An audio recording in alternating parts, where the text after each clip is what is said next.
Soldier.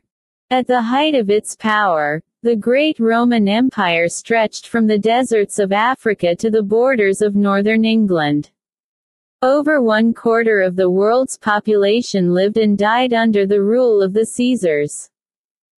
In the winter of Emperor Marcus Aurelius's 12-year war against the people of Germania was coming to an end. There was one last battle to win. Then there would be peace across the Roman Empire. Diamond suit. The man walked through the sun-warmed Spanish field, his hand touching the wheat. He looked past apple trees to a farmhouse. He heard a child laughing somewhere near. A bird flew onto the branch of a tree close to him and they looked at each other. The man smiled. Suddenly, the sound of shouts and horses frightened the bird and it flew up into the air. The noise broke through the man's daydream and he came back to the real world with a crash. He was not dressed in farmer's clothes, as he had imagined, but in the proud armor of the Roman army. The field was burnt and muddy from battle, without a green leaf on it. Beyond the tree line ahead, somewhere in the forest, the German armies were preparing to attack again. The man knew that behind him an enormous army waited. The Roman army, 40,000 men, his army. Maximus the farmer was Maximus the commanding general of the army of the north for one more. Caesar, the title given to the Roman emperor. A.D. after the birth of Christ. Battle. One last battle, and then he could go home to Spain. He turned his horse and rode back to his men. 30-year-old Maximus was a great general, a man they could trust. He moved among them, checking that they were ready for battle. He looked back frequently to the line of trees. Some of his officers were warming themselves around a fire, and Maximus joined them. Still nothing? He asked Quintus, his second in command. Quintus shook his head. He's been gone for almost 2 hours, he said. Why are they taking so long? They only have to say yes or no. A young officer gave Maximus a bowl of hot soup. He drank it slowly as they talked, always keeping one eye on the line of trees. Snow in the air, said Maximus. I can smell it. Anything's better than this German rain, Quintus said, looking out at the mud in front of his men. Suddenly, there was a shout. He's coming. All eyes turned to the trees. A horseman rode out, toward the Roman army. There was something strange about the way he was riding. Maximus was the first to understand. They say no, he said. As the horse came closer, the other men could see what had happened. The Roman messenger was tied to his horse. His head had been cut off. Maximus knew now what he had to do. Life was suddenly simple. Far away, at the edge of the trees, a German chief appeared. In one hand he was holding the head of the messenger. He screamed his anger at the Roman army, then threw the head toward them. Maximus's men stared back and waited for their general's order to attack. Diamond suit. Several carriages traveled along the road toward the battle area, protected by Roman soldiers. Inside the first carriage were the royal family, the emperor's son and daughter. 28-year-old Commodus and his beautiful older sister Lucilla were dressed in rich, warm clothes. They had left Rome 2 weeks before. Do you think he's really dying? Commodus asked Lucilla. He's been dying for 10 years, she replied. I think he's really sick this time. And he's sent for us. He pointed to the following carriages. He sent for the senators, too. If he isn't dying, why does he want to see them? Commodus, you're giving me a headache. 2 weeks on the road with you is more than enough, said Lucilla, impatiently. Commodus moved closer to her. No, he's made his decision, he said. He will name me as emperor. And I know what I shall do first. I shall organize some games. I shall have a hot bath, said Lucilla. The carriage stopped. Commodus stepped down and spoke to one of the guards. We are almost there, sir. Good, said Commodus. Bring me my horse. Under his warm traveling coat Commodus was wearing Roman armor. He looked handsome and brave, the perfect picture of a new, young emperor. The guard brought Commodus his horse. Take me to my father. And take my sister to the camp. Commodus reached out a hand to Lucilla. Kiss, he said, smiling like a little boy. Lucilla brushed his fingers with her lips, then watched him ride away. Diamond suit. Marcus Aurelius, Emperor of Rome, sat on his horse and stared at the army below. His hair and beard were white, but only his eyes really showed his age and state of health. Marcus knew he was dying and soon he must name the next emperor. But first this battle must be won. From another hill, Maximus also looked down onto the Roman army. His men were ready to fight. The German soldiers started to move out from the trees. There were thousands of them, dressed in animal skins, shouting at their Roman enemies. Maximus bent down from his horse and took some earth in his hands, as he did before every battle. Then he let it fall through his fingers. It was a sign his men had seen many times before and they knew what it meant. Maximus gave the command and a flaming arrow shot into the sky. Hundreds more followed. Thousands of German soldiers rushed forward and met the first line of Romans. The air was filled with the sound of screaming as more arrows landed and men from both armies died terrible deaths. Maximus led soldiers on horseback into the battle at the same time as 5,000 Roman foot soldiers moved forward from another side. Each man marched behind a large shield, each carried a sword. The Germans were caught between two walls of death. Above them the sky was full of flaming arrows. They were fighting for their lives. Suddenly, Maximus was trapped between two Germans. He swung his sword around in a circle, striking both men dead.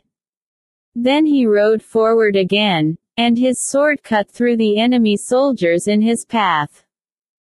Maximus's horse suddenly fell forward, a German sword in its neck. The general flew over his horse's head and crashed to the ground. There was danger all around him, but he continued fighting. He found the Roman flag, still in the hand of a dead soldier, and held it high.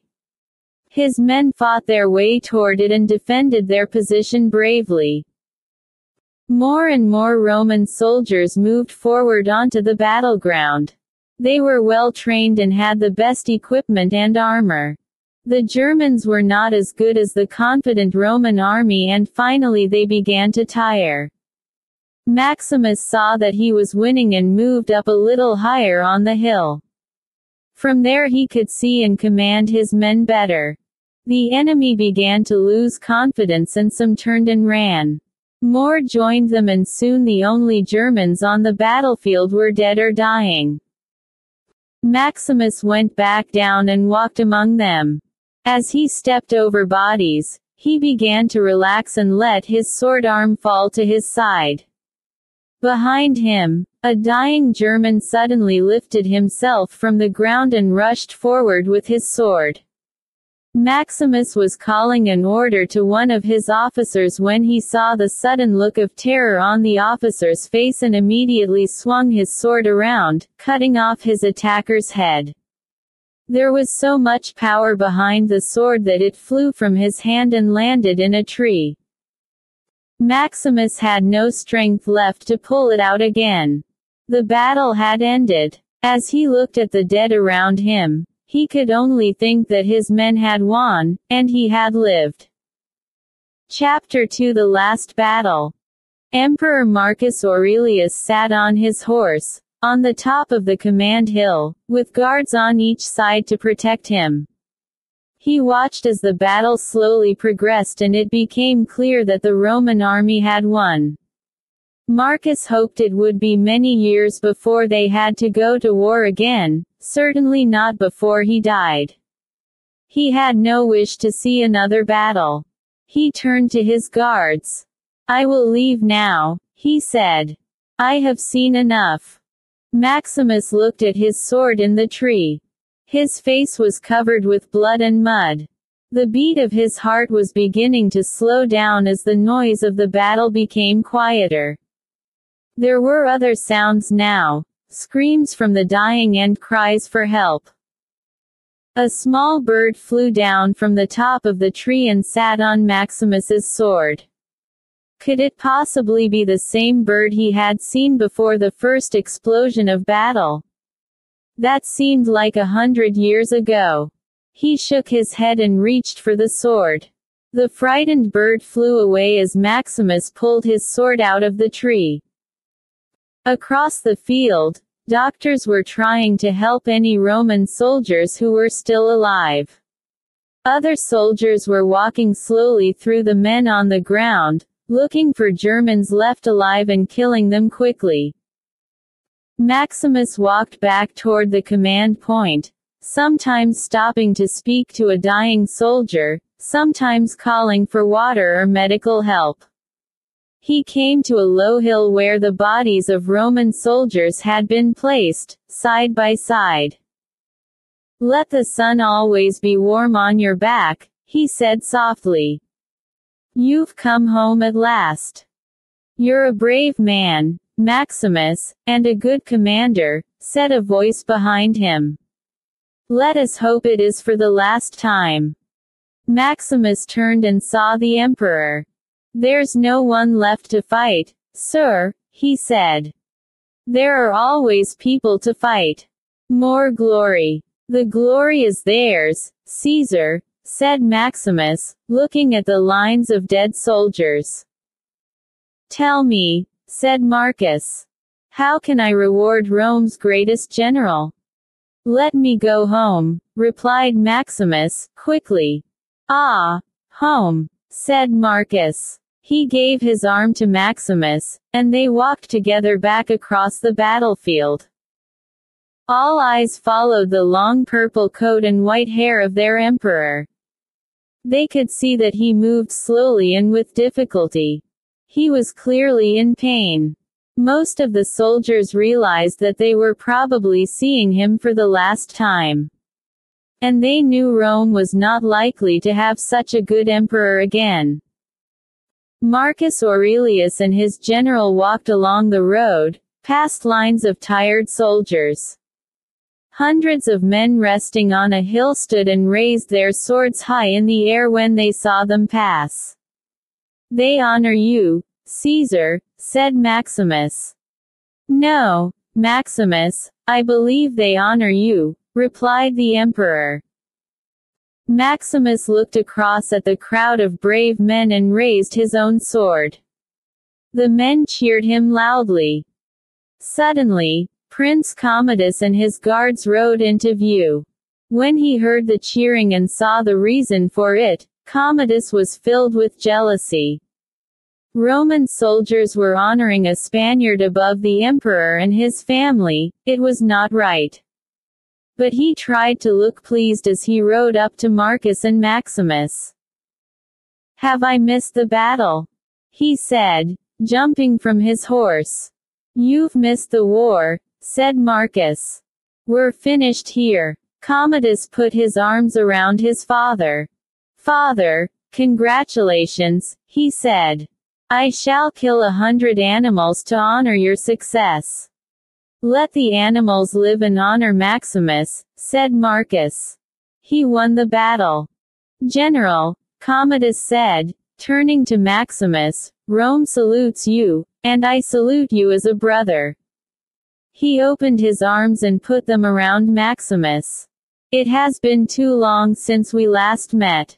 How long? 10 years, my old friend. Commodus turned to Marcus. Here, father, take my arm. Marcus let his hand rest on his son for a minute, then said, I think maybe I should leave you now. Commodus called for Marcus's horse and some of the guards ran forward to help him. The old man waved them away and looked at Maximus. Maximus came quickly to his side and helped him onto the horse. Without a word to his son he rode slowly away. Commodus and Maximus stood together and watched the emperor go, each thinking their own thoughts about him. Marcus had won many battles for the glory of Rome, but Maximus would always remember him first as a good man. Commodus's thoughts were very different. He was angry that his father had not put his arms around him. He was jealous because Maximus was asked to help Marcus onto the horse and the emperor had spoken privately to him. He swung himself back onto his horse and rode away, followed by his guards. Diamond Suit, a city of hospital tents, had been built. There were thousands of wounded Roman soldiers, and the doctors were busy all night. Maximus came out of one of the tents. He was sad that so many men were badly hurt, and he knew that many more would not live until morning. He turned and walked back to the main camp. In the biggest tent many of the officers were celebrating. There was wine and food. They were laughing and shouting. These were the lucky men who had cheated death. The emperor sat in a chair in the center of the tent and received visitors. 2 senators, Falco and Gaius, had just arrived. We greet you, Marcus Aurelius, Falco said. And we bring greetings from Senator Gracchus. He waits to honor you when you return to Rome. When Maximus entered the tent, officers came forward to meet him. Someone gave him wine, others held their hands out to him. Quintus stopped his conversation when he saw his friend. Still alive. The gods must love you. They both said together, laughing. Maximus moved through the tent, with Quintus and some of his other officers following behind. Through the forest of men Maximus could see Marcus Aurelius surrounded by a group of people. As he got nearer, he saw Commodus at the emperor's side, with the 2 senators. Maximus paused to speak to another officer. Back to Rome now, General? The man asked. I'm going home, Maximus said. To my wife, my son, and my fields of wheat. Maximus the farmer, Quintus said, laughing. I still can't imagine that. Dirt washes off more easily than blood, Quintus, replied Maximus. Commodus, Gaius, and Falco came toward Maximus. Here he is, said Commodus. The hero of the war. Maximus was not happy that Commodus had said this in front of his brave officers. To him they were all heroes. Commodus introduced the 2 senators. They were smart politicians and they saw that Maximus could have an interesting future in Rome. The real power was not with the emperor. It was with whoever had control of the army. Commodus led Maximus away to a quieter corner. He spoke softly. Times are changing, General. I'm going to need good men like you. How can I help, sir? You're a man who can command. You give orders, the men follow your orders, the battle is won. Commodus looked across at the senators. We must save Rome from the politicians, my friend. Will you be with me when the time comes? When your father allows me to go, I will return to Spain, sir, said Maximus. Home. Ah yes. But don't get too comfortable. I may call on you soon. Then, seeming suddenly to remember, Commodus said, Lucilla is here. Did you know? She hasn't forgotten you, and now you are the great hero. He turned away to watch his father leaving the tent with his guards. Caesar will sleep early tonight, he said. When he turned back again, Maximus had gone. Commodus was anxious. Who did the great general really support? Could he be trusted? Commodus took some more wine and thought carefully about Maximus. Diamond suit. Marcus's slaves helped him into the royal tent. Lucilla was already there. It's a pity I only have one son, Marcus said to her. You would be a better Caesar than Commodus. Stronger. I wonder if you would also be fair. I would be whatever you taught me to be, she replied, smiling. She came to his side and kissed him. How was the trip? Marcus asked. Long. Boring. Why have I come? Asked Lucilla. I need your help, said her father. With your brother. He loves you. He always has. Soon he is going to need you more than ever. Lucilla did not know what to say. No more. It is not a night for politics, Marcus said. It is a night for an old man and his daughter to look at the moon together. Let us pretend that you are a loving daughter and I am a good father. Lucilla took his arm and they walked together into the cold night air.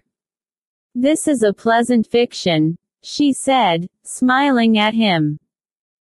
Lucilla understood him. She knew that her father would love to be just a simple old man sharing a little time with his daughter. But he was Emperor of Rome, and for him life was much more complicated. Diamond suit in the cold morning. At the edge of the forest, a group of men were training for battle. Commodus and his guards were practicing sword fighting, striking at small trees. The young prince was proud of his body. He was strong and healthy as a result of the strict training he did every morning. His training program was taken straight from the gladiator schools, where men learned to fight for their lives. His greatest wish was to fight against real gladiators, although he knew that his father would never allow it. Marcus had ended the tradition of gladiator fights in Rome. Maximus passed by the small group of men in the early morning light and noticed that the emperor's son was among them. He was not surprised. He had heard plenty of stories about Commodus, how strong and skilled he was. He had also heard that Commodus was a cruel man, but he tried not to believe that. There were always jealous people saying bad things about the royal family. Maximus walked to Marcus's tent. The emperor's guards let him through the entrance without any questions. They were expecting him. Chapter 3 One more duty. The only light in the emperor's tent came from oil lamps. Marcus sat with his back to Maximus. He was writing his diary and at first he did not realize Maximus had arrived. Caesar. You sent for me, said Maximus. Marcus, lost in his thoughts, did not reply. Caesar. Maximus repeated. Tell me again, Maximus, Marcus said. Why are we here? For the glory of the empire, sir. At first he thought Marcus had not heard him. Then Marcus slowly got up from his desk and softly said, Yes, I remember. He walked over to a large map of the Roman Empire and waved a hand across it. Do you see it, Maximus? This is the world I have made. For 20 years I have tried to be a student of life and of men, But what have I really done? He touched the map. For 20 years I have fought and won battles. I have defended the empire and increased it. Since I became Caesar I have only had 4 years of peace. And for what? To make our borders safe, said Maximus. To bring teaching and law. I brought the sword, nothing more. And while I have fought, Rome has grown fat and diseased. I did this. And nothing can change the fact that Rome is far away and we shouldn't be here. But Caesar. Maximus started, but Marcus interrupted him. Don't call me that, he said. We have to talk together now. Very simply. Just as men. Can we do that? 40,000 of my men are out there now, freezing in the mud, said Maximus. 8,000 are wounded and 2,000 will never leave this place. I won't believe they fought and died for nothing. What do you believe, Maximus? That they fought for you, and for Rome, he replied. And what is Rome, Maximus? Tell me. I've seen too much of the rest of the world and I know it's cruel and dark. I have to believe that Rome is the light. But you have never been there, said Marcus. You have not seen Rome as it is now. Maximus had heard stories about Rome. People in the cities were hungry and food prices were much too high. Some Romans had become very rich, but most were poor. Bridges, roads, and ports all needed repairs, while tax money went into the pockets of the rich. There were many things wrong at the heart of the enormous empire. I am dying, Maximus. And I want to see that there has been some purpose to my life. Marcus sat down again. It's strange. I think more about the future than the present. How will the world speak my name in future years? He held out his hand to Maximus, who took it and came to sit next to Marcus. You have a son, said the emperor. You must love him very much. Tell me about your home. The house is in the hills above Trujillo, Maximus began. It's a simple place, pink stones that warm in the sun. There's a wall, a gate, and a small field of vegetables. Maximus looked up and saw that the old man had closed his eyes as he listened. He was smiling. Through the gate are apple trees. The earth is black, Marcus. As black as my wife's hair. And we grow fruit and vegetables. There are wild horses near the house. My son loves them. How long is it since you were last home? 2 years, 264 days, and 1 morning. Marcus laughed. I am jealous of you, Maximus. Your home is good, something to fight for. I have one more duty to ask of you before you go home. What would you like me to do, Caesar? Before I die, I will give the people a final gift. An empire at peace should not be ruled by one man. I want to give power back to the Senate. Maximus was shocked. But sir, if no one man holds power, all men will reach for it. You're right. That is why I want you to become the protector of Rome. Give power back to the people of Rome. Maximus said nothing. You don't want this great honor? With all my heart, no. That is why it must be you, Marcus replied. But what about Commodus? Commodus is not a good man. I think you already know that. He must not rule. You are more of a son to me than he is. Marcus stood up. Commodus will accept my decision. He knows the army is loyal to you. A piece of ice struck Maximus's heart. I need some time, sir, he said. Of course. By sunrise tomorrow I hope your answer will be yes. Now let me hold you as a son. Marcus put his arms around Maximus. Diamond Suit Maximus left the emperor's tent feeling anxious. One more duty, one he did not want, but could he refuse? He was a loyal soldier, loyal to Rome and to Caesar. He stood outside the tent trying to think clearly. Suddenly, there was a voice behind him. "You are my father's favorite now." Maximus turned and saw Lucilla. As their eyes met, a shock of emotion ran through them both. "It was not always true," said Lucilla.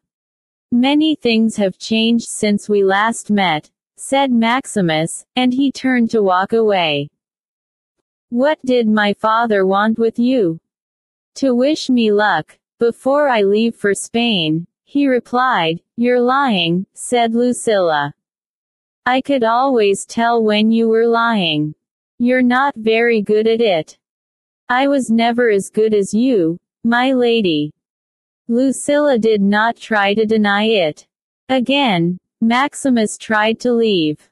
"Maximus, please. Is it really so terrible to see me again?" "No, I'm sorry. I'm tired from battle," he said. "And you're upset to see my father so weak. Commodus expects our father to name him in a few days as the next Caesar. Will you be as loyal to him as you have been to Marcus?" This was a difficult question, but Maximus never forgot that he was talking to one of the royal family. "I will always be loyal to Rome," he said. "Do you know I still remember you when I speak to the gods?" said Lucilla, smiling. "I was sorry to hear of your husband's death. I understand you have a son." "Yes," said Lucilla. "Lucius. He's almost 8 years old. I, too, have a son who is 8 years old." They smiled at each other again. "I thank you for your kind thoughts," said Maximus, and then he walked slowly back to his tent. Lucilla watched him go. Her thoughts were confused, and her emotions reminded her that she had once loved this man. Diamond Suit. Maximus sat in front of a low table in his tent. On the table were small wooden figures of his family, parents and grandparents. In the center, protected by the others, were the two smallest figures. These were his wife and child. As he looked at his family, he tried to imagine what his father or grandfather would do in his situation. What would they decide? How would they advise him? He picked up the figure of his wife and kissed it. "Cicero," he called out. Behind him, his servant Cicero appeared and gave him a drink. "Do you ever find it difficult to do your duty?" Maximus asked him. Cicero, a tall, thin man with long hair, thought about the question for a few seconds. "Sometimes I do what I want to do, sir," he said. "The rest of the time I do what I have to do." Maximus smiled. "We may not be able to go home," he said, sadly. Diamond Suit Marcus Aurelius sat in his great tent, lit only by the light of a fire, and prepared himself to tell Commodus of his decision. Finally, he said, "You will do your duty for Rome." Commodus stood in front of him, proud and tall, waiting to hear his father name him as the next Caesar. "Yes, father," he said. "But you will not be emperor," Marcus said. Commodus froze as his future suddenly disappeared. "Who will take my place?" he asked. "My power will pass to Maximus, to hold until the Senate is ready to rule. Rome will be a republic again. I can see that you are not happy, my son." "You break my heart," Commodus said. "I have tried to make you proud. But I could never do it. Why do you hate me so much? I only wanted to be your son, but I was never quite good enough. Marcus put his arms around his son, and Commodus cried. Why does Maximus deserve this instead of me? Why do you love him more than me? His voice grew louder as he held his father's head tighter and tighter. Marcus could not breathe. He began to move, trying to get away, but Commodus held his father's face close against his chest. His strength was too great. Marcus could not escape. Commodus did not relax until he felt his father's body drop in his arms. He placed him on the bed, dead. You didn't love me enough, he said softly. Diamond suit. Quintus woke Maximus in the middle of the night. Maximus realized immediately that there was trouble. The Emperor needs you, Quintus said. It's urgent. What is it? Maximus asked. They did not tell me, said Quintus. They hurried to Marcus's tent together. At the entrance, the guards let them through without a word. Inside, Maximus saw Commodus first. His face was white but showed no emotion. Lucilla stood in a corner of the tent, looking down at the floor. Then Maximus saw Marcus, lying on his bed. He knew immediately that he was dead. How did he die? He asked. In his sleep, said Commodus. The doctors say there was no pain. Maximus looked at Lucilla, but she turned away. He walked to the bed, bent over Marcus, and kissed the top of his head. Then he stood and faced Commodus. Commodus looked back at him and held out his hand. Your emperor asks for your loyalty, he said. Take my hand, Maximus. Maximus understood the situation exactly. He knew, without a doubt, that Commodus had killed his father. I shall only offer it once, said Commodus. Maximus walked past him and out of the tent. Quintus already had his orders from the new Caesar. Commodus looked across at him and he followed his general out into the night. Lucilla bent over her father and kissed him. Then she turned to her brother. Their eyes met. She hit his face twice, hard. He stepped back, shocked. Then she took his right hand, lifted it to her lips, and kissed it. I greet you, Caesar, Lucilla said without emotion. Diamond suit back in his own tent, Maximus called to Cicero. I must talk to the senators, he said. Wake Gaius and Falco. I need their advice. Quintus arrived just then, and caught the servant's arm to stop him.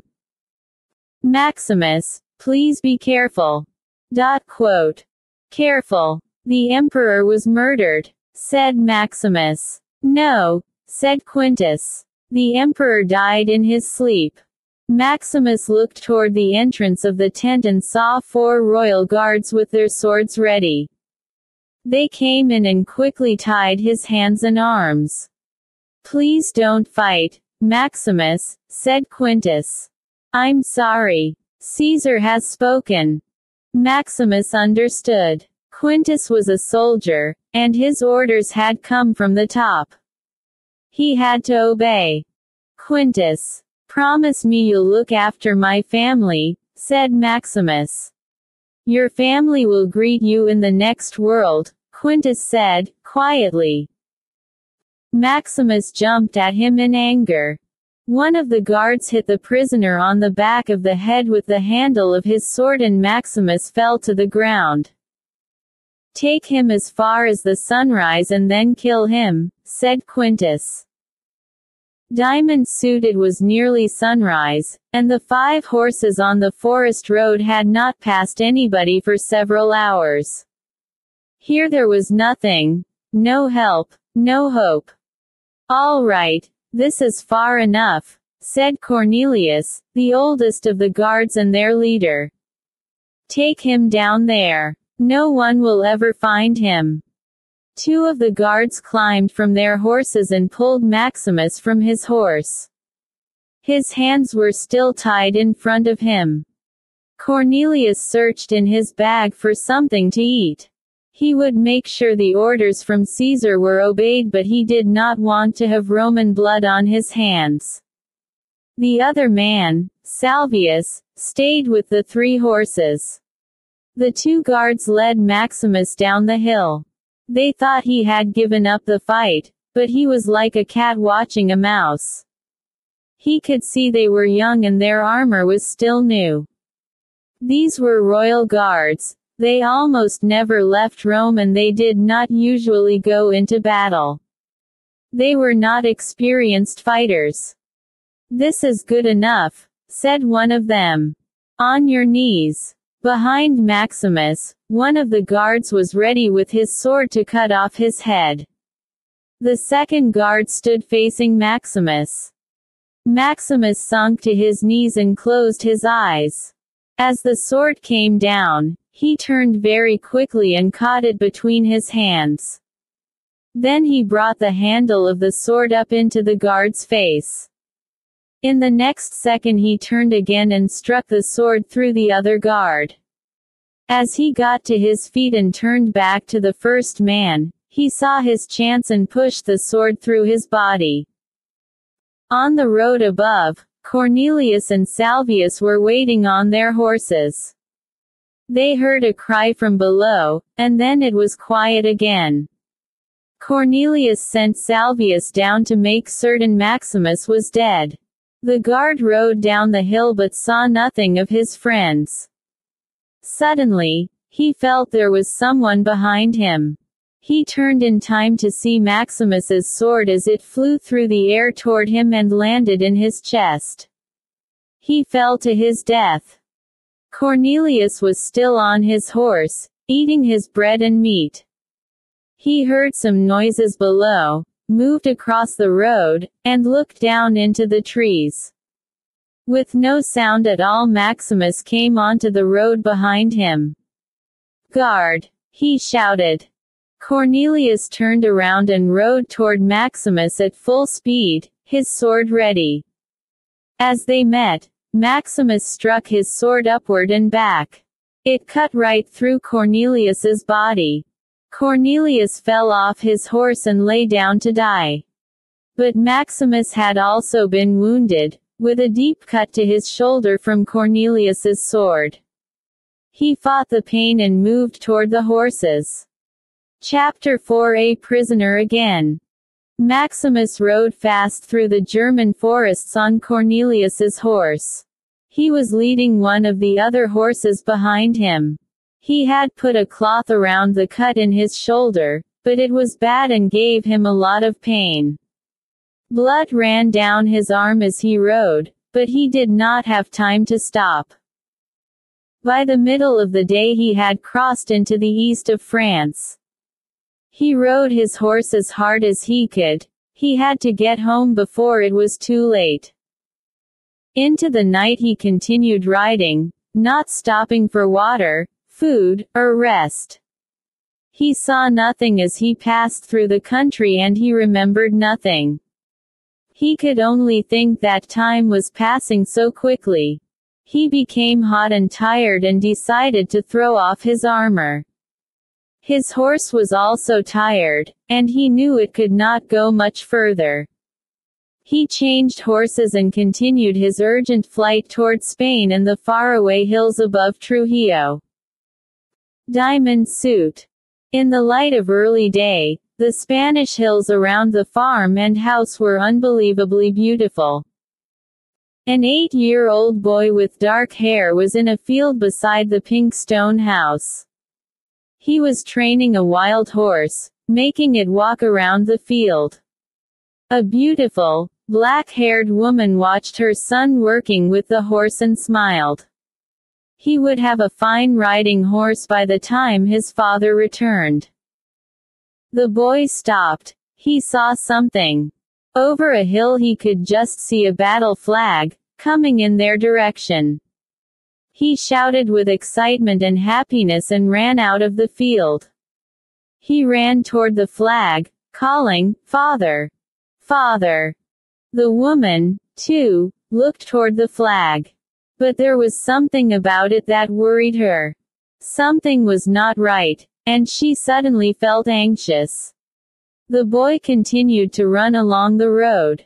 Soon soldiers appeared over the hill. But they were not the Roman soldiers he expected to see. He slowed down, then stopped, confused. 20 royal guards were riding down the road, and his father was not among them. He searched their faces again, looking for his father, hoping. Behind him his mother started shouting out his name. The horses suddenly came faster, riding over the small boy and crashing him into the dirt of the road. Then they rode straight toward his screaming mother. Diamond suit. At the hills turned pink and gold with the sunset, a rider raced for his life, killing the horse under him. His shoulder was bleeding badly. He came to the top of a long, low hill and stopped.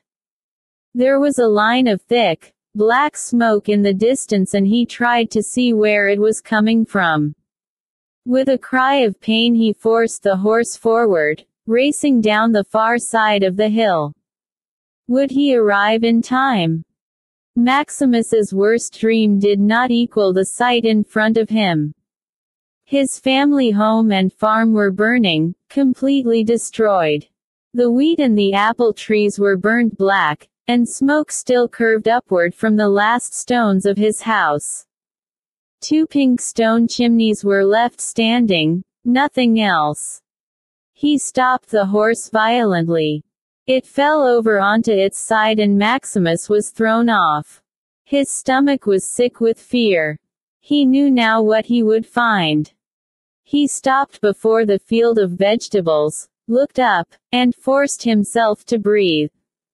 There, hanging on ropes, were the burnt bodies of his wife and son. There was almost nothing left of them. He reached up with both hands to touch his wife's feet. A terrible scream came from him, and he sank to the earth. His world was now dead. Diamond Suit Maximus dug one deep hole in the black earth on the hillside for his wife and son. He pushed the earth back over their broken, burnt bodies and cried. Me looked down toward the ruin of the house he had built, to the dead apple trees. He spoke to his loved ones through his tears. Lie in the shadow of the trees, my loves, and wait for me there. He fell onto the earth beside them. Diamond Suit. They came because they had smelled the smoke in the air. Fire meant there was something to be found and taken. These were Spanish thieves, and their chief was a big mountain man with a black beard. They found the manling dead on the black earth. Hands touched his shoes, expensive, leather shoes. Other hands moved over his soldier's clothes, fine, dark red cloth. Suddenly, the dead man moved. The hands on his body stopped. Something was said in a strange language. Everyone waited. The big man on the ground did not move again. The chief made a sign to his men, and the hands roughly took hold of Maximus and pulled him away. Days and nights passed, and for Maximus it was like a never-ending feverish dream. Terrible pictures crossed his mind as he lay close to death in the open carriage they had thrown him into. He dreamed of wild animals, close to his face. Then he was on a ship, traveling across water. A large African man smiled down at him. He saw views of the desert. Far away mountains. Heard shouts in a strange language. It was hot, too hot to breathe. Maximus's eyes opened slowly. Centimeters away from his face was a wild tiger, and this one did not go away when he closed his eyes and opened them again. He looked around and realized that he was one of several men chained together in a dirty slave carriage. There were small windows at the front and back and on both sides. He looked through one of the windows and saw other carriages traveling with them. Wild animals in chains were walking along with them, some close to the window that he was looking through. He fell back onto the floor, thinking, this must all be a terrible dream. When Maximus woke again, he saw 12 slaves, all chained together, all looking at him. Outside the carriage he could hear men talking in a language he did not understand. Someone was looking down at him, a big African man. Juba, said the African, giving his name. He, too, was chained. Maximus moved with great pain and saw that the sword wound on his shoulder was worse than he had realized. Juba was putting something on the wound. Maximus fell back again and slept. When he woke again, the African was still with him. You see, he said, now your arm is getting better, it's clean. He put his finger gently on the wound. Don't die, said Juba. They'll feed you to the tigers. They're more expensive than we are. Maximus stared at him, and Juba looked down with a small smile on his lips. Diamond suit. The desert heat of Morocco was not like anything that Maximus had known. The hot air made breathing difficult. He did not care about breathing, though. Maximus did not care about anything.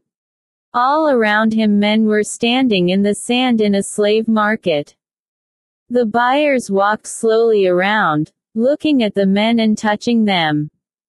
There was a man with a black beard standing near them, calling out to tell people about his slaves. Maximus stood with the others, looking far away, beyond the people and the market. Physically, he was getting better with Juba's help. But nobody could help the darkness inside him. He did not even care about his own life. Maximus the Roman general, Maximus the farmer and husband was already dead. Across the market square Elias Proximo sat in a small, dirty cafe and watched everything with interest. Proximo was a large man with big, blue eyes and white hair and beard. He looked like a man who enjoyed the good things in life. He drank his tea slowly, as a man measured his feet for new shoes. 2 slave girls sat beside him. Proximo, my friend, said the man with the black beard. Proximo recognized the man immediately and turned away. Every day you are here is a great day, the man said, smiling. He came to sit with Proximo. And today is your lucky day. Proximo caught hold of his arm and held it tight. It wasn't my lucky day the last time you sold me some animals. They're no good. They only run around and eat. Give me my money back. The slave seller tried to pull his arm away. I'll give you a special price today, because you aren't happy. Just for you. Come and see the new tigers. Proximo let him go and followed him across the square. Look at this one, said the man. Isn't he a beauty? Proximo looked at the tigers through the bars. Do they fight? He asked. Of course. For you, my special price, only 8,000. For me, said Proximo, 4,000. That's my special price. For, I have to eat. Proximo looked around at the group of men in chains. Do any of them fight? He said. There's a contest soon. Some are good for fighting, some for dying. You need both. Proximo walked over to Juba. Get up, he commanded the big African. Juba lifted his head and looked at him. He got up slowly. Proximo looked at him carefully. He turned over Juba's hands and felt the hard skin. Then he moved on to Maximus. He saw the wound on his arm, and then he saw the mark just above it, the letters, SPQR. Proximo knew that they meant Senatus Populus Germanus, the Senate and the Roman people. "A soldier," said Proximo. "Did you run away?" he asked Maximus. But Maximus said nothing. "Probably," said the slave seller. "They say he's a Spaniard." Proximo walked on and looked at the others. "I'll take 6, 1,000 for all of them," he said. His servant handed him a small brush with red paint on it. 1,000. The slave seller cried. The African alone should cost 2,000. He whispered to Proximo, "Turn your back on him, he'll kill you." "These slaves are no good," said Proximo, as he walked away. Wait, we can discuss the price." Proximo made a mark in red paint on the chests of the slaves he had chosen. "I'll give you 2,000, he said, "and 4 for the animals. But it will be 5,000 for an old friend." The slave seller thought for a second and then accepted. "But those tigers have to fight," said Proximo. "Don't feed them for a day and a half," said the slave seller, "and they'll eat their own mothers." "Interesting idea," said Proximo, as he walked away. His servants pulled the chains tied to Juba, Maximus, and the others, and they were led away. Diamond suit. Proximo's carriages arrived in a crowded, Moroccan port city. Maximus and Juba sat together with 12 other new slaves. One was a small, very frightened Greek man. He was probably a teacher or a writer. He was definitely not a fighter. The carriage of slaves was followed by several others carrying wild animals, including the tigers. Most of the chained men looked back at the tigers from time to time, not with interest but with fear. They knew what a hungry tiger could do, and they guessed why they and the animals had been bought together. They drove through some large iron gates. There was no sign on the gates or on the buildings inside, but everyone in the city knew the place as Proximo's school. It was not a place to learn Latin, Greek, or mathematics. It was a school where men learned how to fight, to live one more day in the face of death. It was a gladiator school. Proximo's school was like a castle prison. In the center was a square. On one side were the cages for the animals, and on the opposite side the human prisoners were kept. Maximus and the other new slaves were pushed into their prison, and the doors crashed shut behind them. Maximus noticed the guards. They all carried short swords and some also had arrows or spears. At the far end of the square a group of about 10 men were training. Battle practice, thought Maximus. Like Commodus. A very big man was teaching 2 new gladiators how to throw a spear. They were trying to hit a picture of a man, but they were not very good. Both students missed it. The teacher threw his spear and hit the picture in the stomach. "Hacken," said a voice from behind, naming the teacher. Maximus turned to see Proximo, who was admiring Hacken's strength. He and Maximus stared at each other. "Spaniard." Proximo said, naming Maximus. Then he moved along the line, naming each new slave. "Thief." "Murderer." Suddenly, he stopped and smiled. "Proximo," he said. "Anyone know the meaning of that?" "Nearest. Dearest. Close to. I am Proximo. I shall be closer to you in the next days than your own mothers were. I did not pay good money to buy you," Proximo said. "I paid to buy your death. You may die alone, in pairs, or in groups, who knows?" many different ways with just one ending. He walked around his new slaves, enjoying himself. And when you die, and you will die, the sound of cheering will send you to the next world. Proximo raised his hands and stretched them out to the group of slaves. Gladiators, I salute you, he said. Chapter 5 New Gladiators. Proximo never missed training for the new boys. He could learn so much about them. The more experienced gladiators trained against each other, working with swords and spears and with shields and armor. The new ones were put together into a small arena in the center. One by one they were given heavy wooden swords and sent in to face the teacher. He had a similar sword. Proximo watched from a short distance. Very quickly his trained eye could sort the new class into two groups. The fighters were marked with red paint, and the others with yellow. Hakon enjoyed his job as gladiator teacher. He took great pleasure in knocking away the swords of his new students and then hitting them hard so they fell onto the dirt. It was soon Maximus's turn to face Hakon. Spaniard, Hakon called to him. Maximus went forward slowly. Proximo watched more closely, to see what would happen. Maximus picked up the sword and stood facing Hakon. Suddenly everyone, especially Hakon, saw that this man was a fighter. There was something about the way he held the sword, the way he stood, but most of all there were his eyes.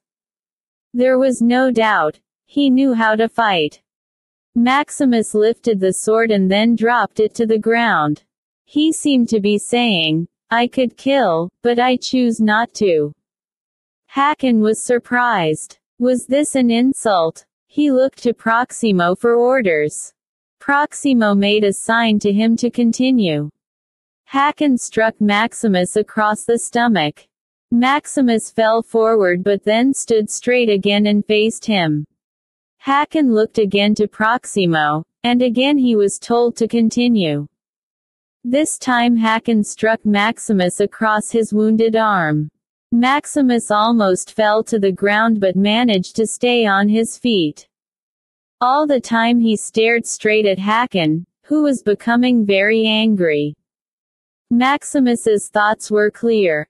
I may be low, but I'm not as low as you. I won't kill for sport. Proximo found it very interesting. Hakon lifted the sword again, ready to hurt Maximus really badly, but Proximo stopped him. That's enough for now, he said.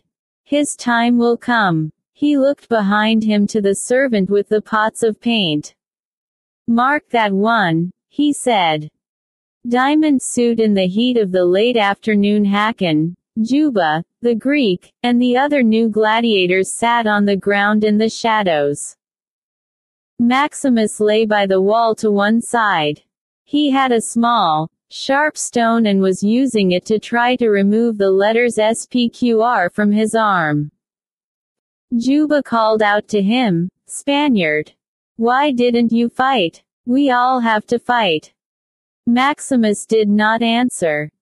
The young Greek was very frightened. I don't fight, he said. I shouldn't be here. I'm a secretary. I can write in 7 languages. Good, said Hakon. Tomorrow you can scream in 7 languages. The other gladiators laughed. Juba moved closer to Maximus and watched him digging the stone into his skin. Is that the sign of your gods? He asked. Maximus did not answer. Behind them Hakon was making fun of the Greek. Maybe the secretary will be the one who wins his freedom, he laughed. Freedom. The Greek replied. What do I have to do? You go into the arena and you kill me, Hakon replied. Then you kill him, and the African, and him, and 100 more. And when there are no more men to fight, you're free. I can't do that, cried the Greek. No, said Hakon, suddenly serious, but I can. He looked from one gladiator to the next until his eyes rested on Maximus. Maximus stared back at him, his face like stone. Diamond Suit Proximo and his gladiators walked through the streets of the town on their way to the arena. Hakon and the gladiators were chained together, and Proximo's guards walked with them. They were all carrying short swords. The arena was small. It was not like the enormous Colosseum in Rome, although it was there for the same reason, to entertain the people. This arena was just a circle of sandy ground with a lot of seats around it. But the seats were filled with people, and the people were expecting to see blood. Maximus and the other gladiators were taken to a small area behind the seats. Above them were Proximo's seats, next to the seats of several other gladiator trainers. This special position gave the trainers a good view of the arena, and they could also see the gladiators preparing to fight. They discussed their gladiators together before the contest started, who would live and who would die. Has the African fought before? One of the men asked Proximo. Colosseum. The famous arena in Rome, used for gladiator contests. No, first time. And that one? He asked, pointing to Maximus. Soldier. Him. He's no good, said Proximo. But I have an idea, he called down to his guards. Chain the Spaniard to the African, he said. The other man was not sure about Maximus. He liked the look of the Spaniard. I think he'll live through this fight. You think he'll die, he said. Let's put money on the result, 1,000. Against my own man. I don't do that, said Proximo. And if I make it 5,000? Proximo thought about it. That was a lot of money. Diamond Suit Proximo liked to see his new boys before they went to fight. A guard called for silence as he walked into the waiting area. Some of you are thinking that you won't fight, Proximo said, and some that you can't fight. They all say that until they're out there. He pulled a sword down from a shelf. Push this into another man and the crowd will cheer and love you. You may even begin to love them back. He stuck the point of the sword in a table. In the end, we are all dead men. Sadly, we cannot choose how. But we can decide how we accept that end, so we are remembered as men. You go out into the arena as slaves. You come back, if you come back, as gladiators. Outside, the crowd was getting impatient. Before he left, Proximo walked down the line of men, saying who must be chained together. They were all put in teams of 2, and it soon became clear that the method was to chain a red to a yellow. Each good fighter was with a certain loser. Hakon was chained to the crying Greek secretary. Maximus, a loser, because he had refused to fight Hakon, was chained to Juba. Maximus turned to look at the closed door. From the other side they could hear the shouts of the crowd. Suddenly, Maximus bent down and picked up a little sand from the ground, then let it fall through his fingers. Juba watched him but did not understand. When Maximus stood up again, he looked different. He was ready for battle. Outside, the crowds were cheering and shouting. There was the sound of drums.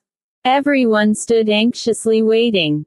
Suddenly, the doors to the arena crashed open and sunlight poured in. For a few seconds the men were blinded by it. There were trained gladiators already in the arena, waiting, their swords and spears ready for killing.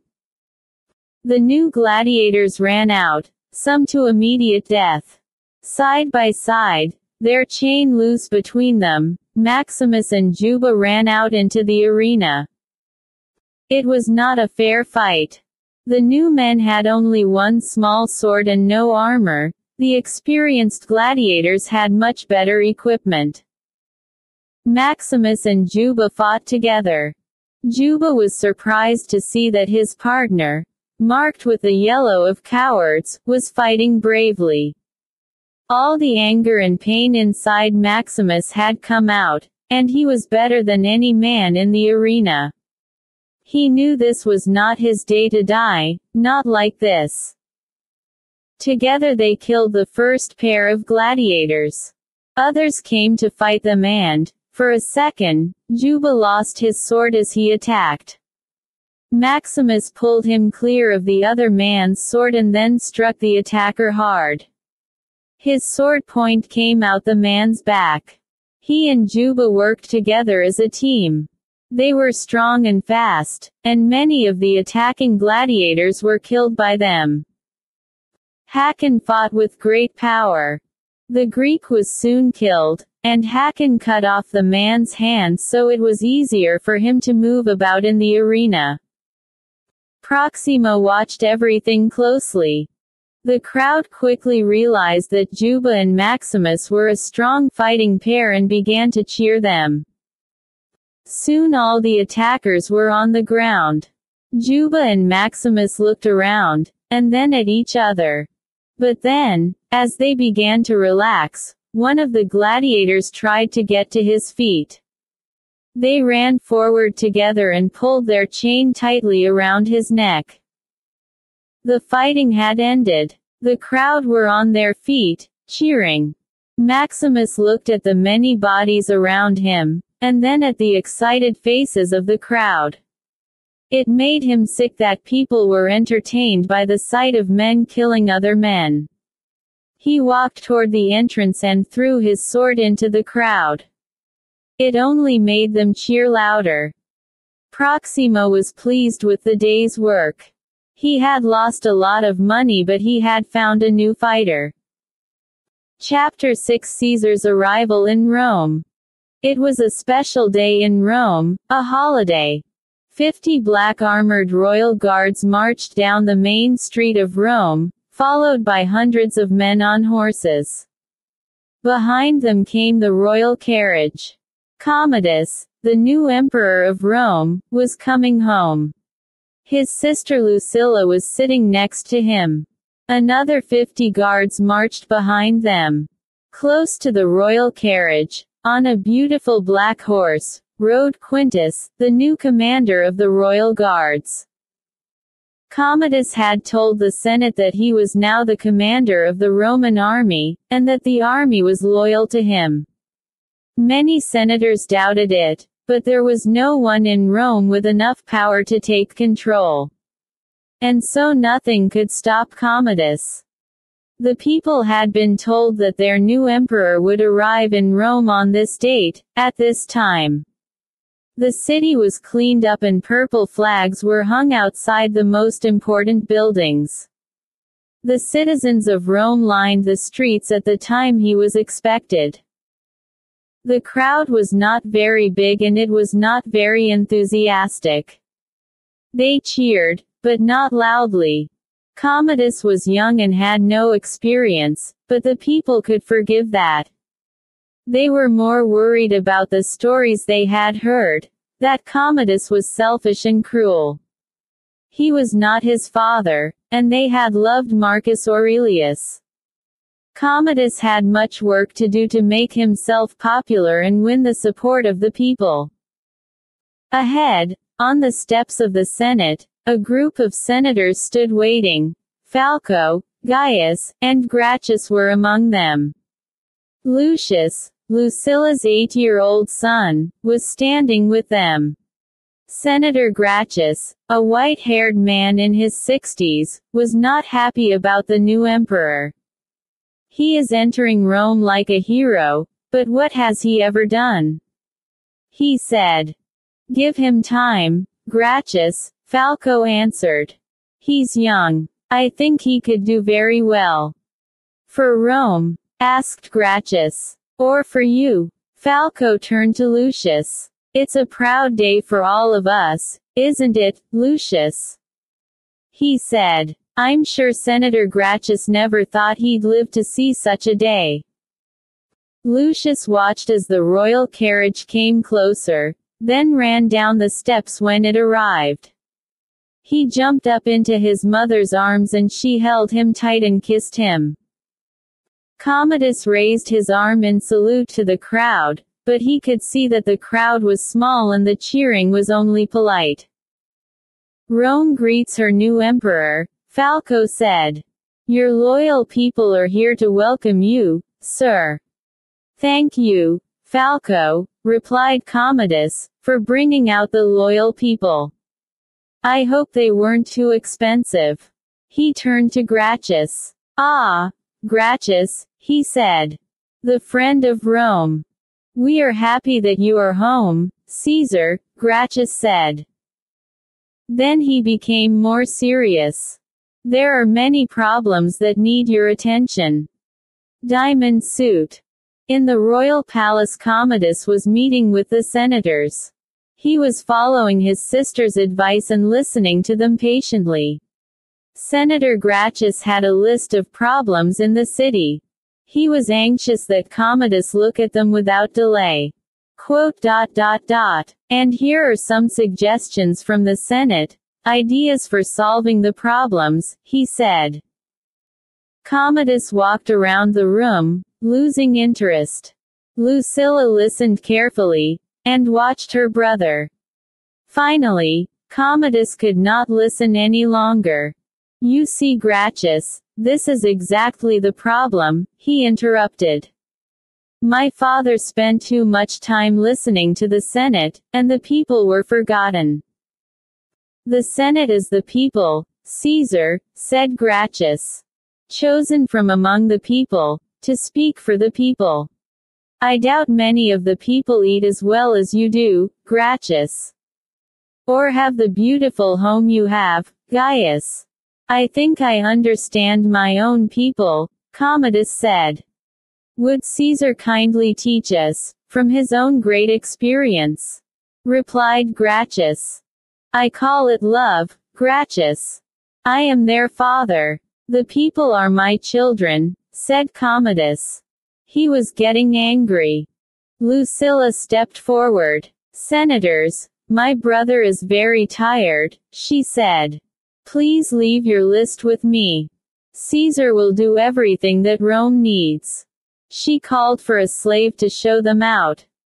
The senators left, but they were not pleased. It was not a good start for the new emperor. When they had gone, Lucilla turned to Commodus.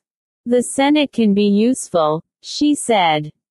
How? He replied. They only talk. He moved to a window and looked out over the great city. It should be just you, and me, and Rome. There has always been a Senate, said Lucilla. Rome has changed, he answered.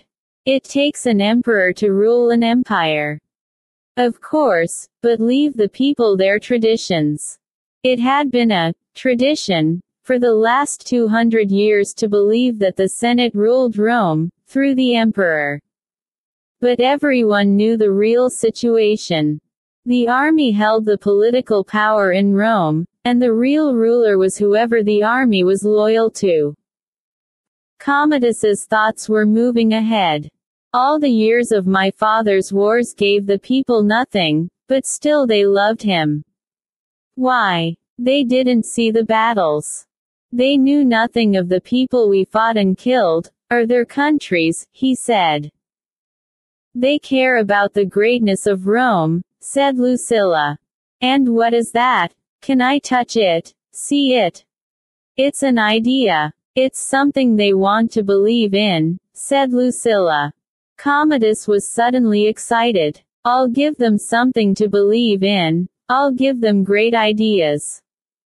And they'll love me for it, he said, raising his arms to the sky. I will give them the greatest ideas, the most wonderful Rome ever. Diamond suit. There were artists at work in the streets, painting enormous pictures on walls.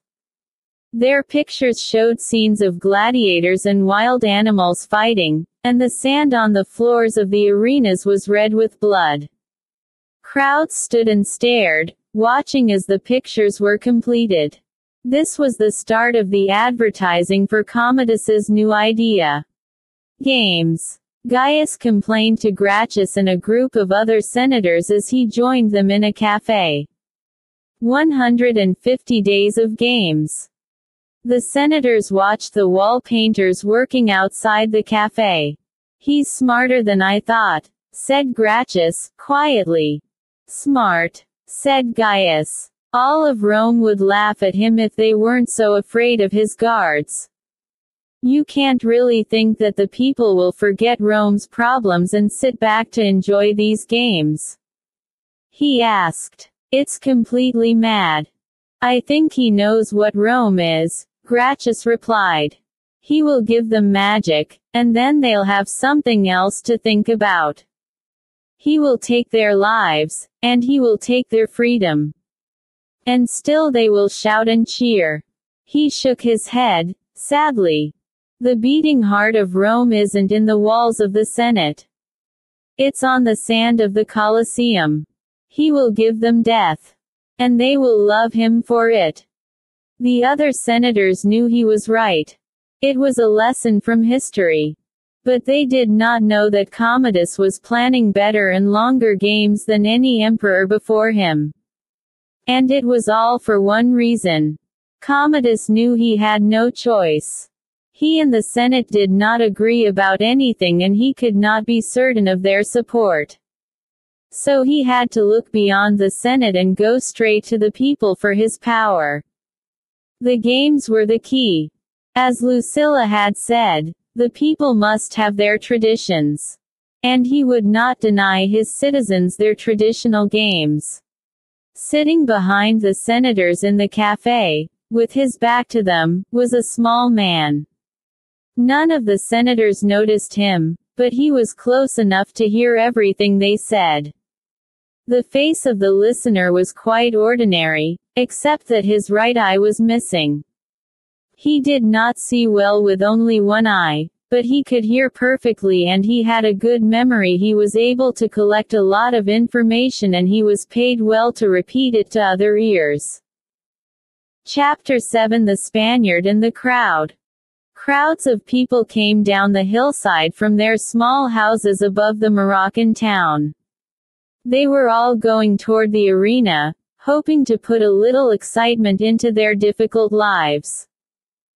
Maximus's arm, now without the letters SPQR, was covered with an arm guard. He had earned the extra protection of armor because of his brave fighting. He bent and picked up some dirt from the ground, watched it disappear through his fingers, and walked quickly toward the entrance to the arena. Proximo walked with him. "You just kill, kill, kill," Proximo shouted at Maximus. "You make it look too easy. The crowd wants a hero, not just someone cutting up meat. We want them to keep coming back. Don't kill so quickly, take more time." The cheers of the crowd grew louder as they got closer to the arena. "Give them an adventure to remember," Proximo shouted above the noise. "Fall to one knee, they'll think you're finished. Then force yourself to your feet, our hero." He was rushing along to keep up with Maximus. "Remember, you're an entertainer." Without a word to Proximo, Maximus walked out into the arena. There was a cheer immediately. He was a known fighter now, and the Moroccans knew they were going to see some real action. Out in the bright sunlight, 6 fighters waited. Maximus looked at them and decided immediately on his method of attack. He chose the strongest and most confident man first. When that man went down, the others would know they had no chance. He cut them down, one by one, his sword striking through their bodies with great speed. It was all finished in a few minutes.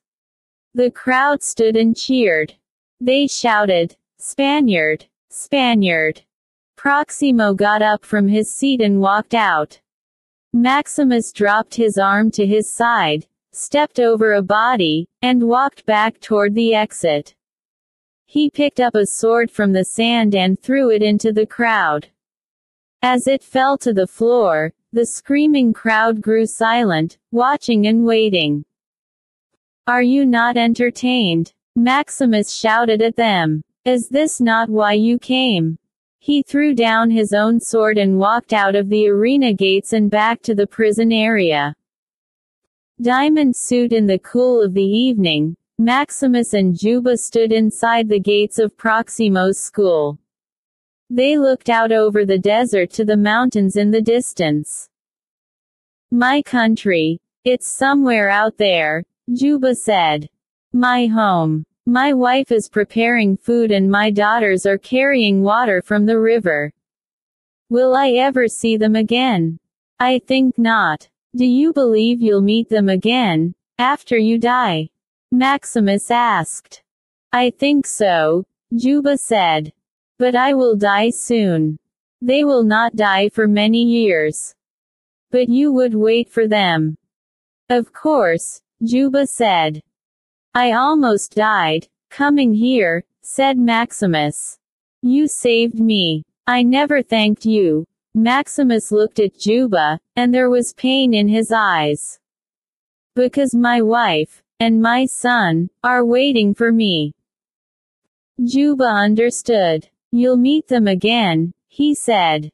"But not yet, yes." He laughed. This team was not ready for death. Later that evening, 2 guards came to find Maximus. They took him to Proximo.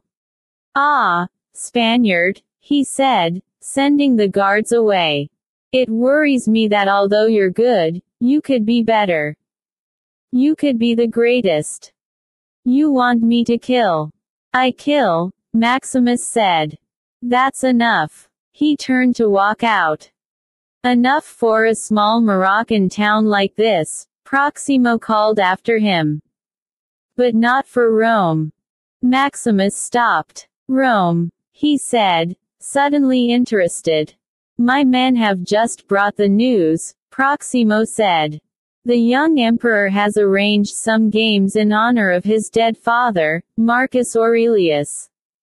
It's strange to think that I had to leave my school in Rome years ago because his father stopped all gladiator contests. But his day has ended now." "Yes," said Maximus, quietly, angrily. Proximo laughed. "We're going back. After 5 years in this terrible place we're going back to the Colosseum," he said. "Ah, Spaniard, wait until you fight in the Colosseum. 50,000 Romans following every move of your sword.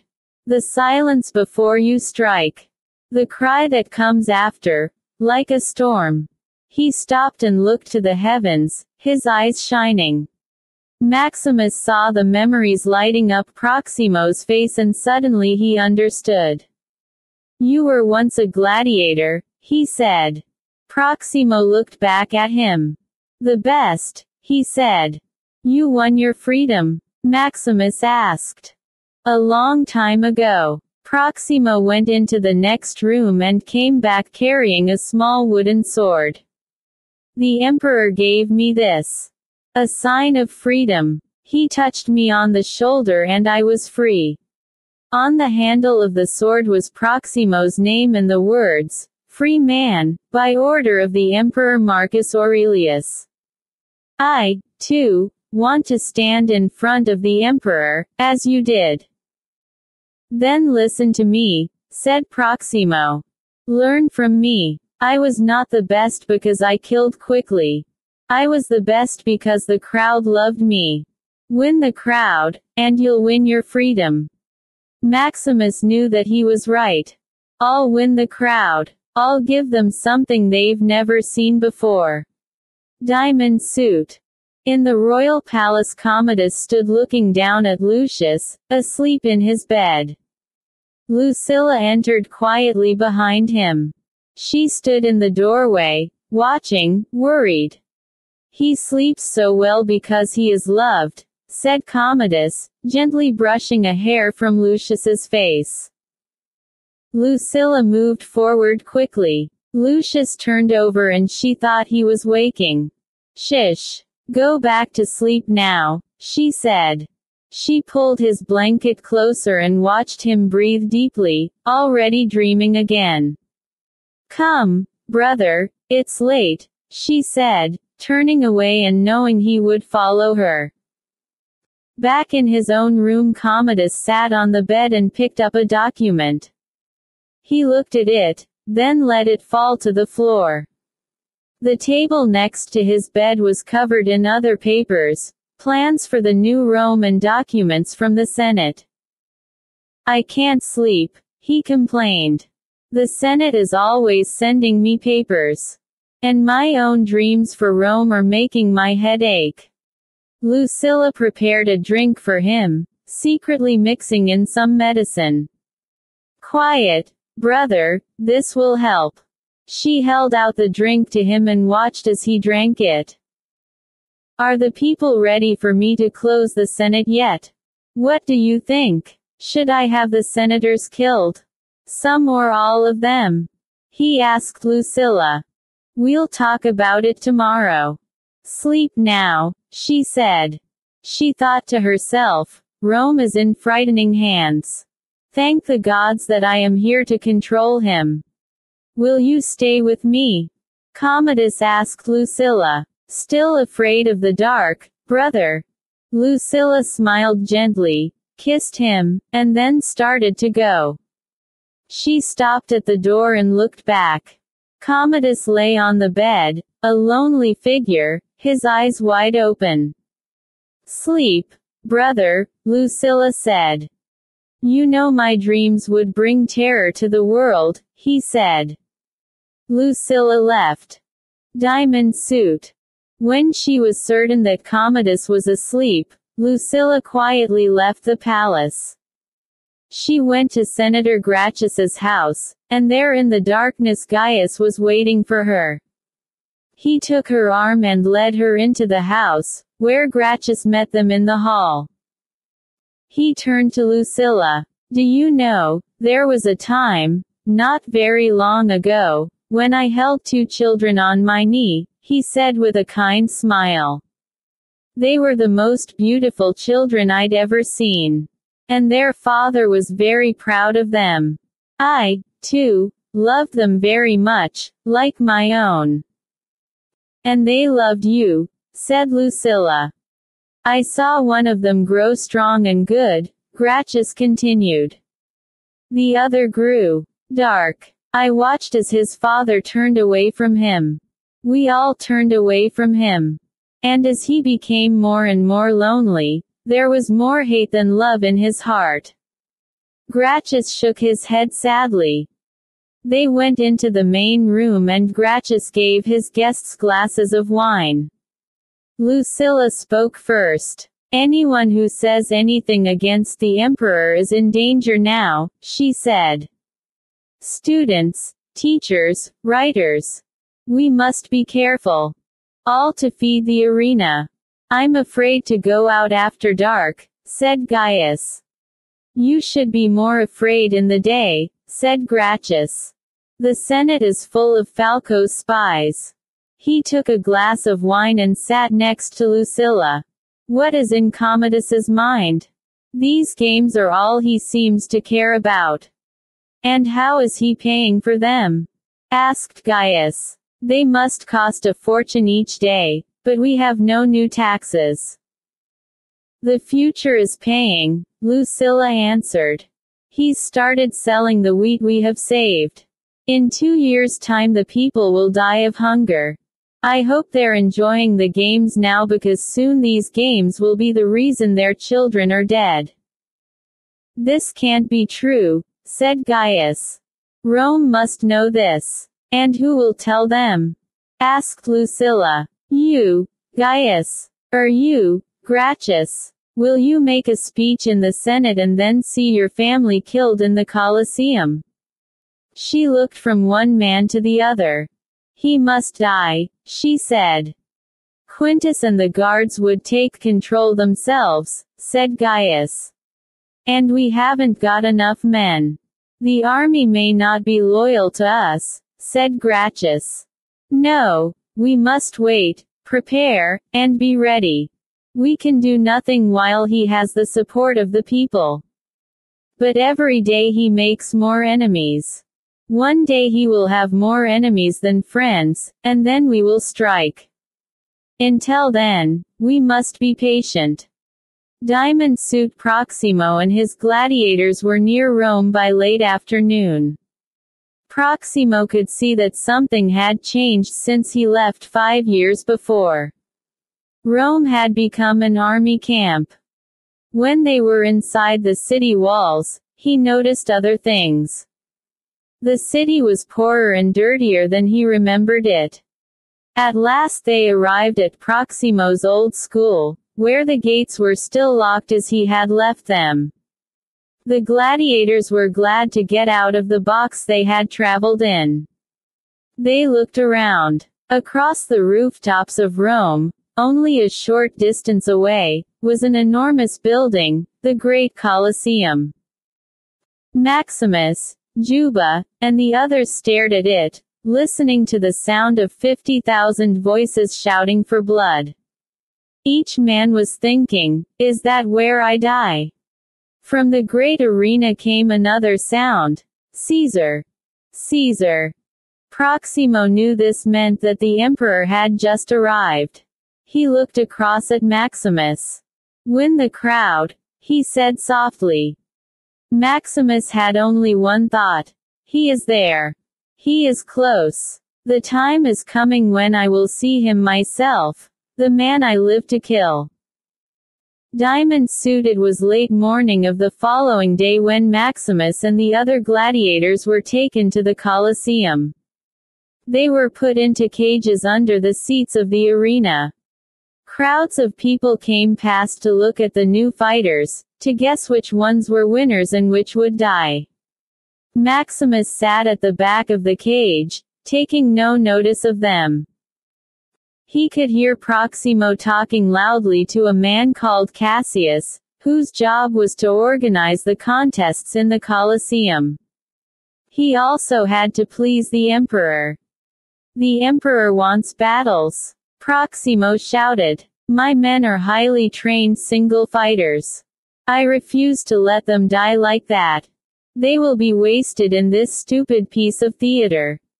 The crowd wants battles, so the emperor gives them battles, Cassius replied, and your gladiators are going to act the Battle of Carthage *. You have no choice. Their voices grew quieter as they walked away. Among the passing crowds were some young boys from rich families, watched by their servants. Maximus took no notice of them until a voice suddenly made him turn his head. Gladiator. It was one of the boys, fair-haired and about the same age as Maximus's son. Gladiator, are you the one they call, the Spaniard? He asked. Maximus moved closer to the boy. Yes, he said. They said you were enormous. They said you could squeeze a man's head until it broke, with just one hand, said the boy. Battle of Carthage. The last of a number of wars between Rome and the city of Carthage, now Tunis in North Africa in 146 BC, before the birth of Christ. Maximus looked down at his hand. A man's? No. He said. He held out his hand and smiled. But maybe a boy's. The boy smiled back. I like you, Spaniard, he said. I shall cheer for you. Maximus was shocked. They let you watch the games? He asked. My uncle says they will make me strong, the boy replied. But what does your father say? My father's dead. The boy's servant came to him and took his hand. Come, Lucius. It's time to go. Your name's Lucius? Asked Maximus. Lucius Verus, like my father, Lucius said proudly. He turned and left, followed by the servant. With a shock, Maximus suddenly realized that the boy must be Lucilla's son. He searched the crowd. Was Lucilla somewhere out there? But although he kept looking, he could not see her. He could only see the faces of people who were thirsty for blood. Chapter 8: The Colosseum. The gladiators waited for their contest in an area that was at the same level as the sand of the arena. In there they were given helmets, body armor, and swords. Proximo's guards led his gladiators into the area and Maximus walked over to a window. He looked out at the sand that seemed to continue forever. Maximus spoke in a low voice to one of the guards. "Is the emperor here?" he asked. "He'll be here," the guard replied. "He comes every day." One of the guards held out a helmet to Maximus. He shook his head and looked instead at the other helmets. He chose one with a better face guard and tried it on. He turned his head back toward the arena, knowing that now his face could not be recognized. Proximo's gladiators were armored and ready. They were dressed to look like soldiers from Carthage. They carried spears and long, curved, heavy shields. As they waited to go out into the arena, an official spoke to them. "You have the honor of fighting in front of the emperor himself," he said. "When the emperor enters, raise your spears and salute. When you salute him, speak together," he said. "Face the emperor. Don't turn your backs." "Go," Proximo said. "Die with honor." His 5 best gladiators walked past him and onto the sand of the arena. Maximus was the last to step onto the floor of the great Colosseum. He had never imagined such a sight. There were thousands and thousands of screaming, shouting people. All around him was an ocean of cheering faces. It took his breath away. The gladiators moved into the center of the sand. At the same time, 3 other teams appeared in the arena from different entrances. There was now a total of 20 gladiators on the Colosseum stage. All wore the same armor and carried long double-pointed spears and heavy metal shields. They stood in a line and faced the emperor's seat. It was still empty. 50 royal guards surrounded the area where Commodus and his friends would sit. Then Commodus and Lucilla entered, and the crowd went wild, cheering and shouting salutes. Lucilla and Lucius went to their seats.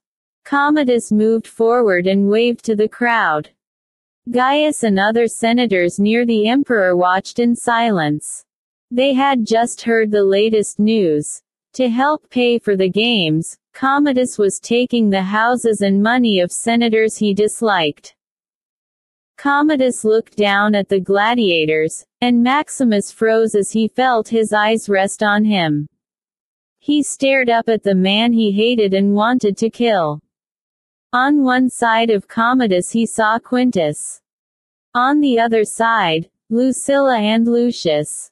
The distance between them was too great. This was not his chance. He knew there would be a better one. When Cassius gave a sign, the gladiators all saluted with their spears and shouted, "Caesar, we salute you before we die." Only Maximus was silent. Cassius stepped forward to introduce the afternoon's event. "On this day we reach back into history to bring you the Battle of Carthage." The crowd cheered loudly. They laughed at the gladiators, dressed as the soldiers of Carthage, the battle's losers. Then Cassius continued, "On that great day the gods sent them against Rome's greatest soldiers, the army of Africa. The crowd cheered again as the doors at the ends of the arena suddenly opened with a crash, and 6 chariots came in from each end. The chariots raced through the line of gladiators, who jumped out of the way. They turned and came back, running over one gladiator. Then the chariots raced around the outside of the arena, forcing the gladiators back into the center.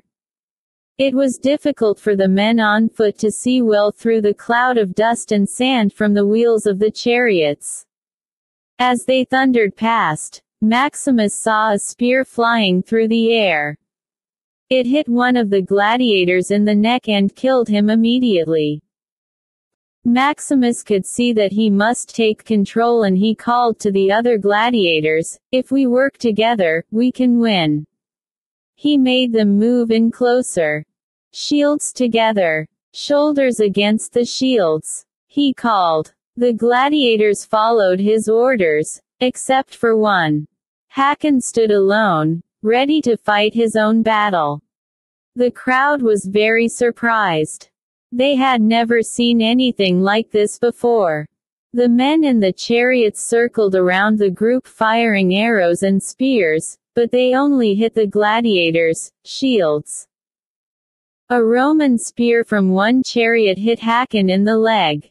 Juba threw his spear and killed the driver, and Maximus pulled Hakon into the safety of the group. 2 chariots drove straight at the gladiators. Fixed to their wheels were short, sharp spears. As the wheels turned, they could cut a man to pieces. But the shields were good protection, and the wheel spears broke when they hit them. The wheel of one chariot hit the corner of a shield, and the chariot turned over. Another driver, close behind, crashed into it and was thrown out. His chariot raced on, and its wheel spears killed him as he tried to get away. A third chariot was very close, and both vehicles crashed into the gate. Maximus ran for one of the broken chariots and cut the horse free. He jumped onto the horse and rode fast toward one chariot. The driver was watching Maximus carefully. He did not see that he was very close to another vehicle. Their wheels touched. Both drivers were thrown onto the sand. One was killed by Maximus's spear, and the other died under the feet of his horse. The gladiators pulled 2 crashed chariots into the path of the others, who were forced to slow down. Then they rushed at the drivers, striking them with their spears. Maximus looked around. All their enemies were dead. He climbed down from his horse, and the gladiators stood on either side of him. Hakon was among them. In the arena, Maximus, for the first time, raised his right arm and sword high. It was the gladiators' traditional sign of beating death. The crowd cheered wildly. Diamond suit. Commodus called for Cassius. "My history is not so good," he said, "but I thought we won the Battle of Carthage." "Yes, sir," said Cassius, his voice shaking with fear. "Forgive me." "Oh, I'm not unhappy," said Commodus. "I enjoy surprises." He pointed to Maximus. "Who is he?" "They call him the Spaniard, sir." "I think I'll meet him," said Commodus. The gladiators were almost at the gate. Maximus turned and saw the emperor walking out onto the sand, smiling at him. He noticed a broken arrow in the sand and, as he fell to his knees, he quickly closed his hand around it. This would be his chance. Commodus was nearly there. Just a little further. Almost close enough to kill. Maximus was ready. Suddenly, Lucius ran out and took Commodus by the hand. Commodus laughed and moved the boy in front of him, facing the gladiator hero. Maximus could not strike. Lucius was in the way. "Stand, stand," said Commodus to Maximus. "Now, Why doesn't the hero tell us his real name? Maximus stood and said nothing. You do have a name? Asked Commodus. My name is Gladiator, Maximus said. Then he turned and walked away. It was a great insult to turn his back on the emperor. The crowd were shocked. Commodus was very angry. He made a sign to Quintus, who moved the royal guards into the arena. They stood at the gate, swords ready, and did not let Maximus pass. Commodus spoke calmly and clearly. Slave, he said, you will remove your helmet and tell me your name. Slowly, Maximus turned to face him. He knew he had no choice now. He took off his helmet. Commodus stared. Quintus could not believe his eyes. Lucilla recognized Maximus from her seat in the arena and put her hand over her mouth in total shock. Maximus spoke in a clear, proud voice. My name is Maximus Decimus Meridas, commander of the Army of the North, general of the Western armies, loyal servant to the true emperor, Marcus Aurelius. The Colosseum was completely silent. Then he turned to Commodus and spoke more quietly. I am father to a murdered son, husband to a murdered wife, and I will punish their killer, in this life or the next. Commodus gave a sign to his guards and they moved closer. The crowd shouted out. They had seen enough deaths for one afternoon and they did not want their hero to be the next one. They reached out a forest of thumbs, pointing up to the heavens. Their meaning was clear, let him live. Commodus looked around at his people and with great difficulty he forced himself to smile. He slowly lifted his own thumb. The crowd cheered. Maximus! Maximus! They shouted. Lucilla and the senators could not believe the scene happening in front of them. Another shocked face was watching from his seat in the Colosseum. It was Cicero, Maximus's servant in the army. As he watched the general, his mind saw many possibilities. Maximus led his men from the arena. He looked back just once, from the gate, and thought, the battle hasn't ended yet. Diamond suit in the darkness of the palace. Lucilla stopped in front of the doors to Commodus's room.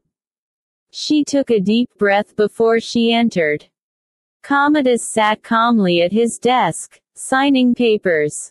Lucilla was surprised that he was not still in a violent temper. When he returned from the Colosseum, he had screamed in anger and attacked a picture of Marcus Aurelius. Now he was quieter and behaving quite normally. She walked up to the desk. Why is he still alive? He asked her. I don't know, she said. He shouldn't be alive, her brother said. That makes me angry. I am terribly angry. Lucilla watched him carefully, waiting for an explosion. I only did the things I had to do, said Commodus. Father's plan was crazy, the empire. Rome. They must continue. You do understand that, don't you? Yes, replied Lucilla. He moved to the tall window and looked out at Rome, quiet now in the late night. They lied to me in Germany. They told me he was dead. If they lie to me, they don't honor me. If they don't honor me, how can they ever love me? Diamond suit. Maximus was lying awake in the dark of the prison when he heard a guard coming. He was on his feet immediately. The guard entered and took Maximus along to another prison room. He chained him to the wall and left without a word. And into the light stepped a woman. Lucilla. Maximus stared at her. I knew your brother would send one of his killers, he said. I didn't think he would send his best. Maximus, he doesn't know. Lucilla began. My family were burnt alive. Maximus interrupted, throwing the words at her in anger. I knew nothing of that, you must believe me. I cried for them, as you cried for your father, said Maximus. I have been living in a prison of fear since that day, Lucilla said. I live in terror for my son because he will be the next emperor. My son was innocent, said Maximus. So is mine, she replied. Must my son die, too, before you'll trust me? Maximus began then to relax. Why does it matter if I trust you or not? He asked. The gods have allowed you to live. Today I saw a slave become more powerful than the emperor of Rome, she said. Use that power, Maximus. My brother has many enemies, but until today no one was strong enough to face him. The people were with you, they would follow you. I am only one man. What possible difference can I make? Some politicians have worked all their lives for the good of Rome, one man above all. If I can arrange it, will you meet him? She asked. Don't you understand? I could be killed tonight in this prison, or tomorrow in the arena. I'm just a slave now. This man wants the same things as you, said Lucilla. Then let him kill Commodus, Maximus said in anger. Lucilla searched for a way to make him understand. I knew a man once, she said. He loved my father very much and my father loved him. This man served Rome well. That man is gone, said Maximus. Your brother did his work well. Let me help you, said Lucilla. Yes, you can help me. Forget you ever knew me, Maximus replied. And never come here again. He shouted for the guard. This lady has finished with me, he said. The guard unlocked the door and led Maximus away. Chapter 9 A Man for the People. Senator Gracchus climbed the many stairs inside the Colosseum. He listened to the shouting crowd and he was not enthusiastic about being there. He joined a group of other senators near the top of the arena. Senator Gracchus, Falco said with surprise. We don't often see you enjoying the pleasures of the crowd. I don't pretend to be a man of the people, said Gracchus. But I do try to be a man for the people. The Colosseum was full. The crowd was already beginning to shout the name of their hero and favorite gladiator. Maximus, Maximus, Maximus. Cassius started to introduce the next event of the day. Now, as we celebrate the 64th day of the games, you will see how kind the emperor is and how he loves his people. Servants came into the arena pulling great boxes. They removed the covers and took out loaves of bread. Then they started to throw them into the crowd. Other servants appeared at the top of the steps and threw the bread down. There were thousands of loaves. The crowd cheered and caught as many loaves as they could. Commodus chose this as the best time for him to enter. Below, in the prison area, Proximo stood with Maximus. They heard a great cheer go up from the crowd. He certainly knows how to please them, said Proximo. Marcus Aurelius had a dream for Rome, Proximo, said Maximus. This is not it. Marcus Aurelius is dead, Maximus, Proximo reminded him. In the arena the servants had thrown all the bread to the crowd, and Cassius spoke again. The emperor has decided there will be a special contest today. 5 years after his last fight in the Colosseum, we bring you the greatest gladiator in Roman history. Today Tigress of France returns. The crowd loved a surprise and they cheered in excitement as Tigress drove his chariot into the arena. He was a large man of about 45 and he looked dangerous. He wore silver armor and a silver tiger helmet with a face guard. The bright sun shone off his helmet as he rode around the arena with his arm held high. The crowd shouted and cheered even more loudly. Tigris stopped his chariot, got down, and waited in the center of the arena. He was carrying a sword and a spear and he looked frightening. When the crowd became quieter, Cassius started to speak again. And from the great school of Aelius Proximo, Caesar is pleased to give you the Spaniard, Maximus. There were more cheers and shouts from the crowd. Maximus appeared from his gate. He was carrying only a short sword and a round silver shield. He had no armor or helmet. Among the crowd that day were a group of people who did not usually go to watch gladiator games. They were soldiers from the army of the north, with Valerius and Cicero at their center. They had come to see if it was true that their general was really still alive. When he got close enough for them to recognize him, they were very happy. They shouted to Maximus, but he could not hear their voices among so many others. Commodus was also watching Maximus closely. They love him like one of their own, he said to Lucilla. The crowd has its favorite for a time, then they find someone new. He'll be forgotten in a month, she replied. No, said Commodus, smiling. Much sooner than that. It's been arranged. Down on the arena sand, Maximus looked at Tigris. Only one man with a sword and spear. He thought, something's wrong. What don't I know? Maximus stopped a short distance from Tigris. They saluted each other, and then Tigris turned to the emperor and raised his sword. Before we die, we salute you, he said. Maximus did not turn to the emperor, or salute him. Instead, he bent down and picked up some sand, then let it run through his fingers. Tigris pulled down the face guard on his helmet. Then he immediately attacked Maximus. Maximus struck back at him. The two men were equal contestants, both strong and fast.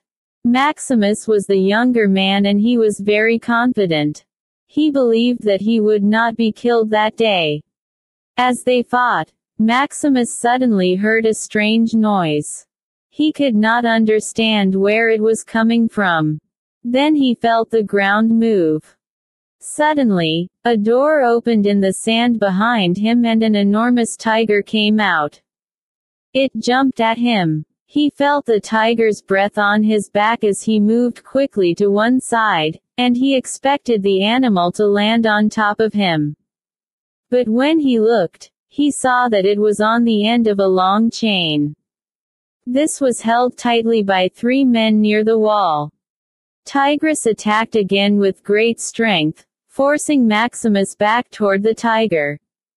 Maximus also attacked, and drove Tigris in a new direction. Then a second door opened in the sand, and another tiger jumped into the arena. Maximus found a new position and continued to fight, as 2 more tigers suddenly appeared from the ground. There were now 4 tigers, one in each corner of the battlefield. Maximus had 5 enemies to fight and he looked for a weak point. Then it seemed that all 4 tigers were suddenly closer. Maximus realized what was happening. When Tigris was near a tiger, the men holding the chain pulled it in a little. When Maximus was near, they let the chain out further. Finally, Maximus's strength and speed began to beat Tigris. He knocked Tigris back and they fell onto the sand together. Maximus quickly jumped to his feet and stood over him, his sword at his throat.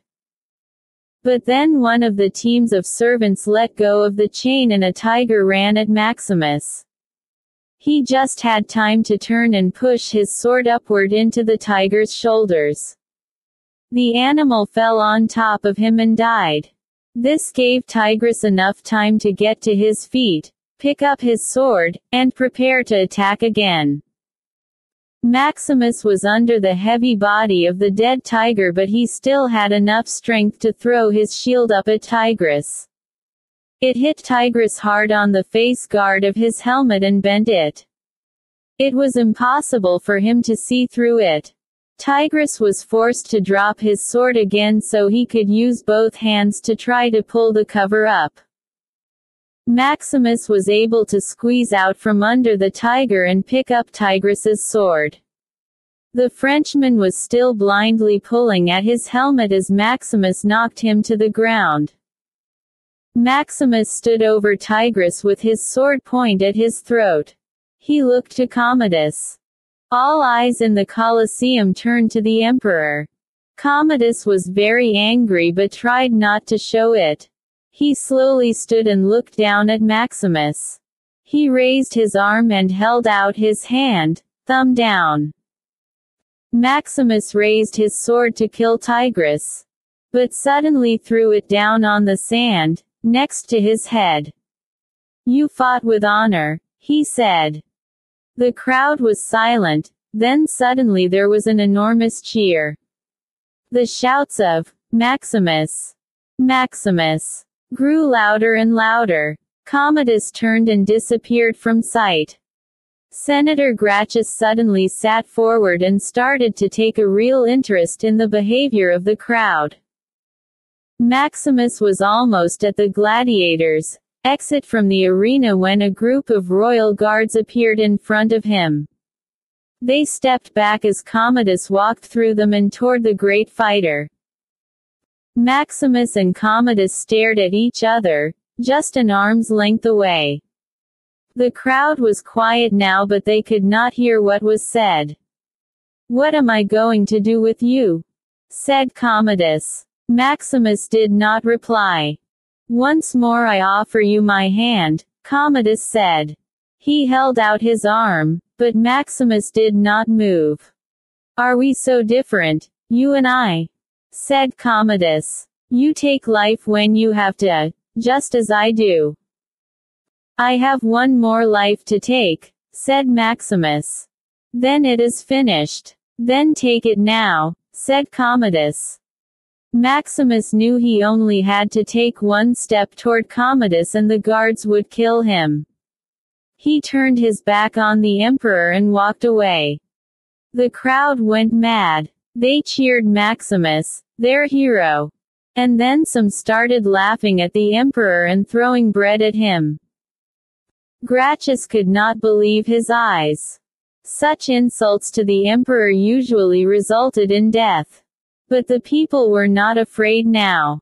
All this, because of one brave man. Diamond suit. Maximus and the gladiators were chained together again for the walk back to Proximo's school.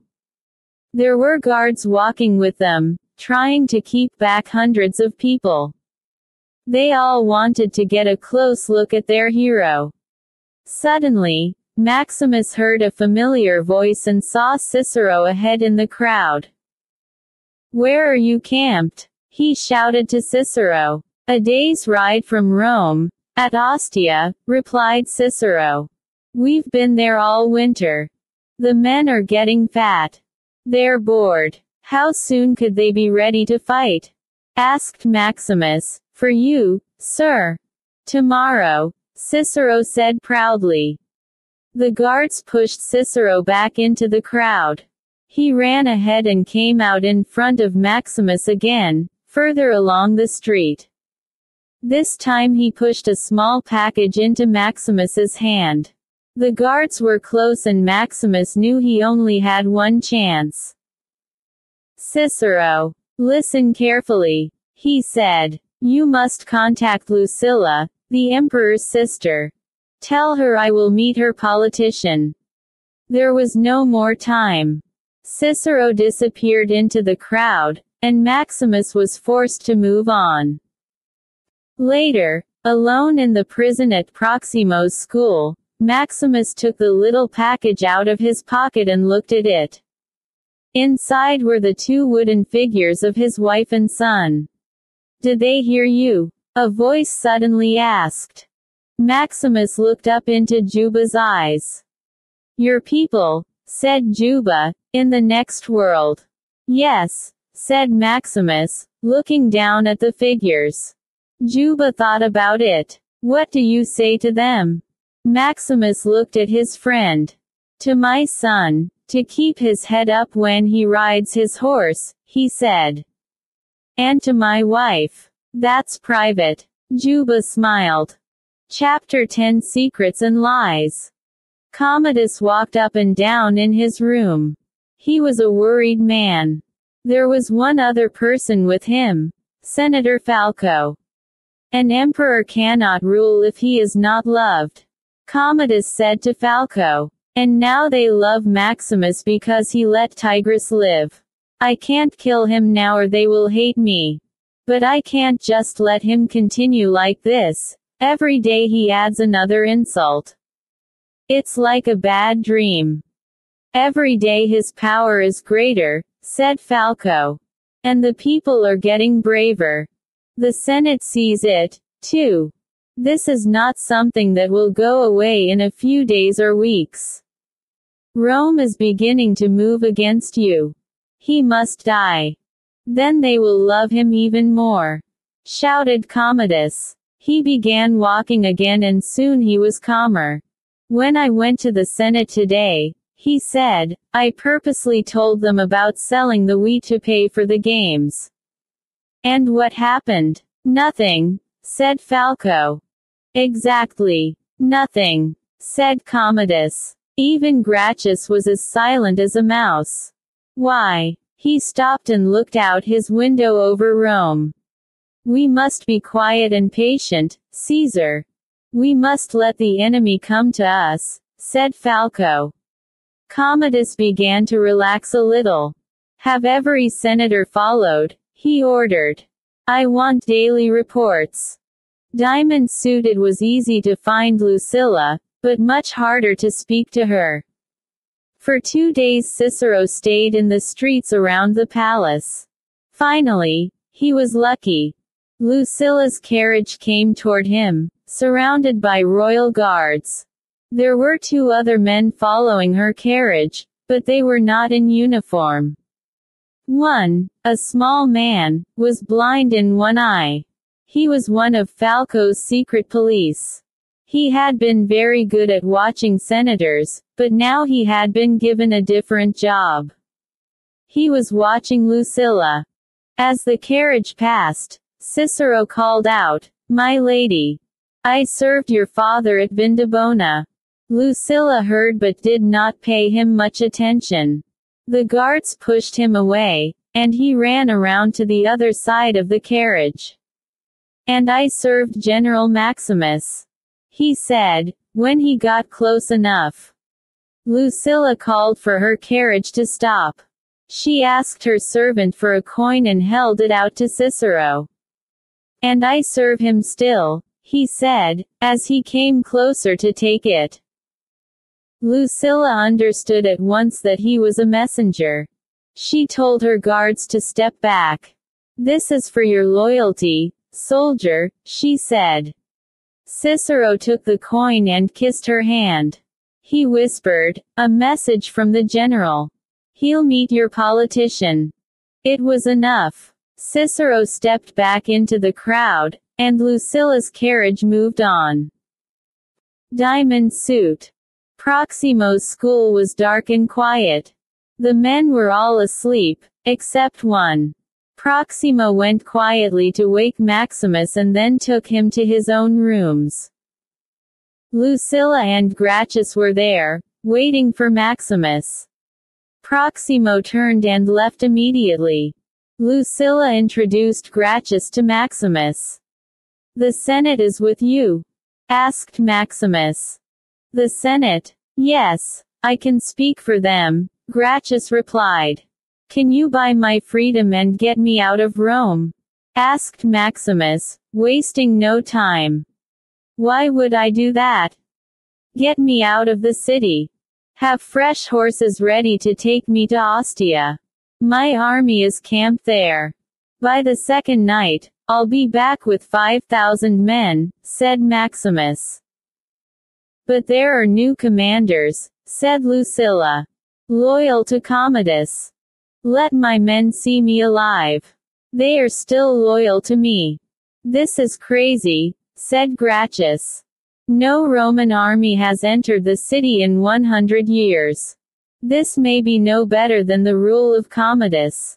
And what next? After the battle to take control of Rome, you'll take your men and just leave. I will leave, said Maximus. The soldiers will stay to protect you, under the command of the Senate. When all of Rome is yours, you'll just give it back to the people? Asked Gracchus. Tell me why. Because that was the last wish of a dying man, said Maximus, quietly. I will kill Commodus and leave Rome to you. There was silence, then Gracchus spoke again. Marcus Aurelius trusted you, his daughter trusts you. So I will trust you, too. Give me 2 days. He held out his hand to Maximus. And stay alive. Diamond suit in his beautiful house. Senator Gracchus listened to the cheers coming from the Colosseum. His servant helped him pack a large amount of money into a bag. Wait outside the Colosseum. He'll come to you, he told the man. Gracchus's servant left the house and walked toward the Colosseum. All the way he was followed by one of Falco's secret police. Proximo sat in a cafe and waited. He seemed to be watching the crowd passing, but really he was looking for Gracchus's servant. He knew immediately when he saw him, but just continued drinking his wine. He looked up and down the street.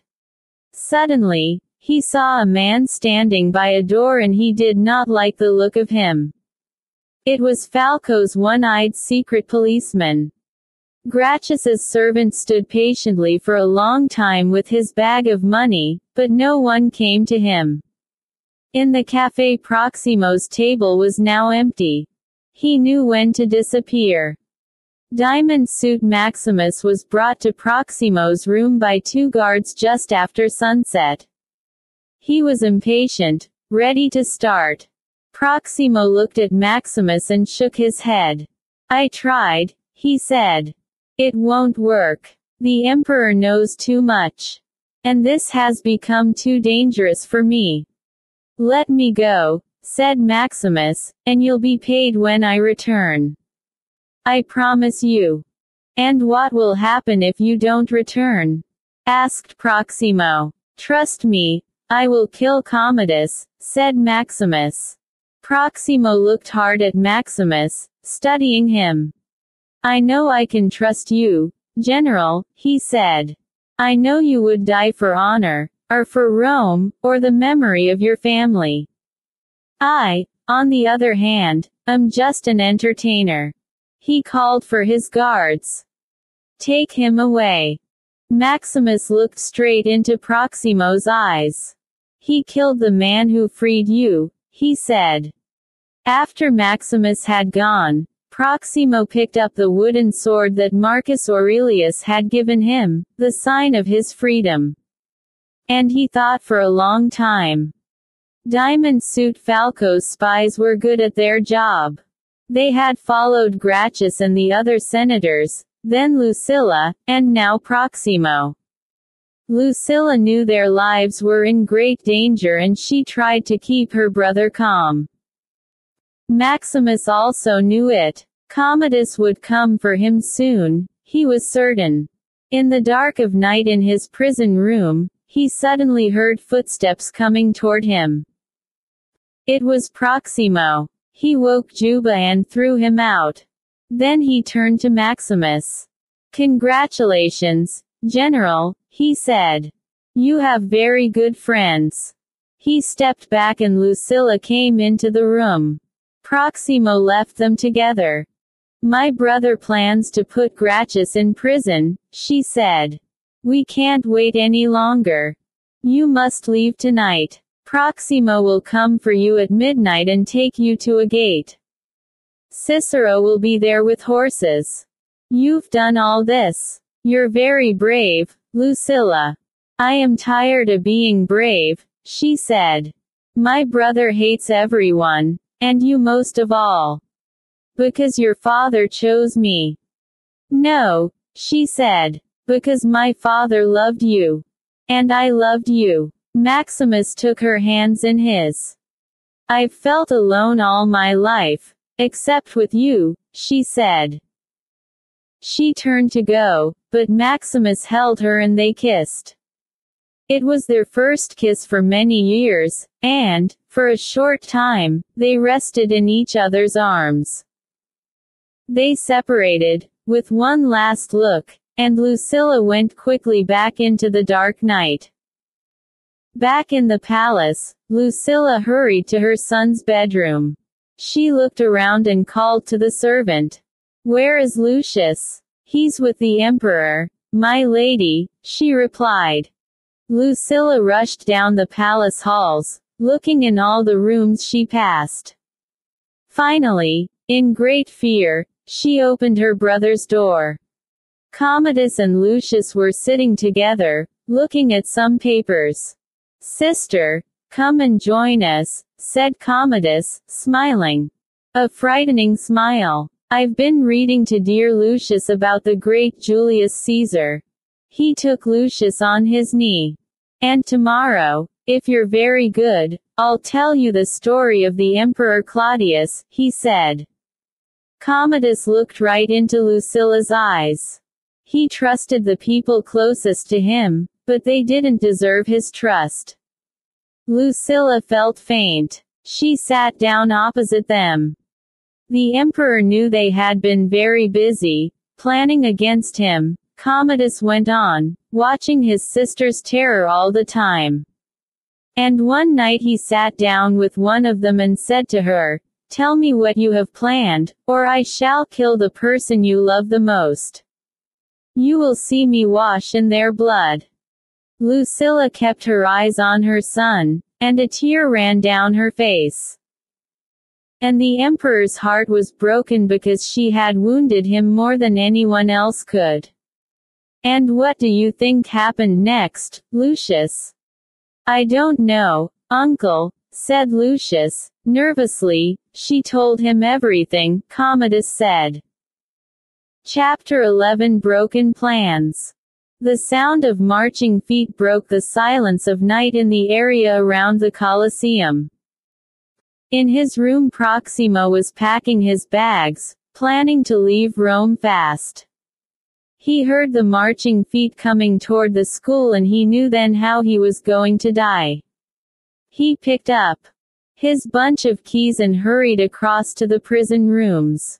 He was almost there when the royal guards arrived and stopped in front of his gates. "Open up in the name of the emperor," the captain called out loudly. For a few seconds Proximo paused, without turning to look at them. Then he continued toward the prisons. Maximus had also heard the marching feet and knew their meaning exactly. He watched as Proximo appeared through the prison entrance, keys in hand. "Everything is ready," said Proximo. He handed the keys to Maximus. "It seems you've won your freedom." "Proximo," said Maximus, as he took the keys, "are you in danger of becoming a good man?" Proximo walked back to his rooms. The guards could see him through the gates, but he did not look across at them once. "The emperor commands you to open these gates, Proximo," shouted the captain. "Do you want to die, old man? Tonight all enemies of the emperor must die." Proximo walked on, and up the stairs to his room. "Break the locks," shouted the captain. Diamond Suit Maximus quickly unlocked his door. Then he and Juba let Hakon and the others out. The sound of metal hitting metal came from the gates. Maximus knew he had to go, now. He handed the bunch of keys to Juba. Juba took them, understanding. "Go," he said. The gates to Proximo's school flew open and the guards rushed in. Maximus ran for the back entrance. Juba, Hakon, and the other gladiators threw themselves between the guards and Maximus and slowed them down enough for him to get away. By the back entrance Maximus found his army sword and armor waiting for him. In the fighting, Juba was knocked to the ground and left for dead. Hakon was first wounded by a Roman sword and then shot through the chest with 4 arrows. His enormous body fell, dead, at the bottom of the stairs. The guards climbed over Hakon's body and raced up to Proximo's room. When they broke through the door, they found him at his desk with his back to them. In his hand was the wooden sword Marcus Aurelius had given him with his freedom. He did not turn to see death coming. The end came quickly, with 3 deep wounds to his neck and back. He died with the wooden sword hanging at his side, held tightly in his hand. Diamond suit. Maximus came out of the back entrance to the school and waited quietly in the shadows. Suddenly, he heard a horse move. He looked toward the sound and moved out into the street. There were 2 horses waiting, one with a rider. As he got closer, he could see that it was Cicero. But something felt wrong. Maximus hid behind some rocks and whispered Cicero's name. Cicero turned. "Maximus!" he shouted. "No!" As he shouted, his horse suddenly ran and Cicero was pulled from it by a rope around his neck. He was left hanging from the tree above. Maximus rushed forward and caught him by the legs. At the same time 6 arrows flew into Cicero's chest, killing him immediately. Maximus had his sword ready. But there were too many guards and he had no chance. A voice called out, "Take him alive!" And the guards quickly caught him, making him a prisoner again. Diamond suit. At sunrise, even before their servants were awake, Senator Gaius and his wife were murdered in their bed by royal guards. 7 other senators were killed the same morning, also many private citizens. All these people had upset Commodus in some way. His secret police had done a good job. Senator Gracchus was not killed, but the guards took him away from his home and threw him into prison. In his room at the palace Falco came to tell Commodus the news. Commodus was pleased that so many of his enemies were finished. After Falco had gone, he spoke to Lucilla. "Lucius will stay with me now," he said, walking across the room toward her. "And if his mother even looks at me in a way that upsets me, he will die. If she decides to take her own life, he will die." He smiled and touched her hair. "Kiss me, sister," he said. Diamond suit. It was hot and dusty in the Colosseum.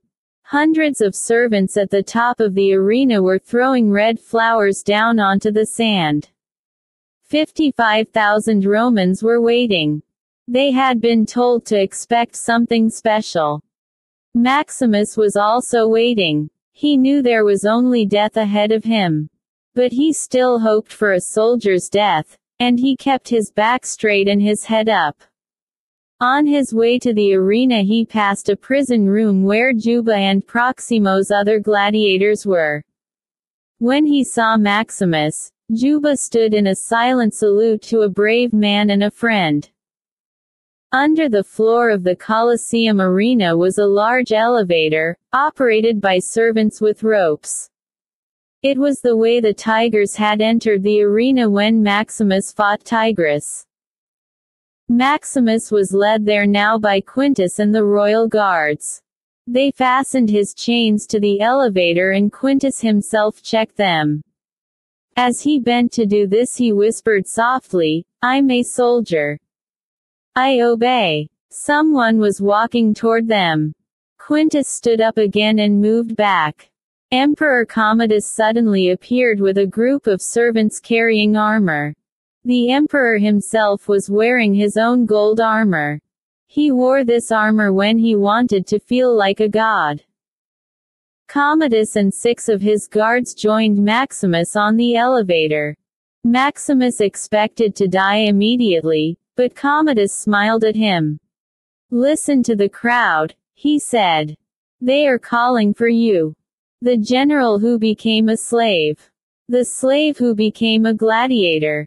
The gladiator who insulted an emperor." He called his servants forward with the armor. "It's a good story," he said. "And now the people want to know how the story ends. Only a great death will be good enough," Commodus continued.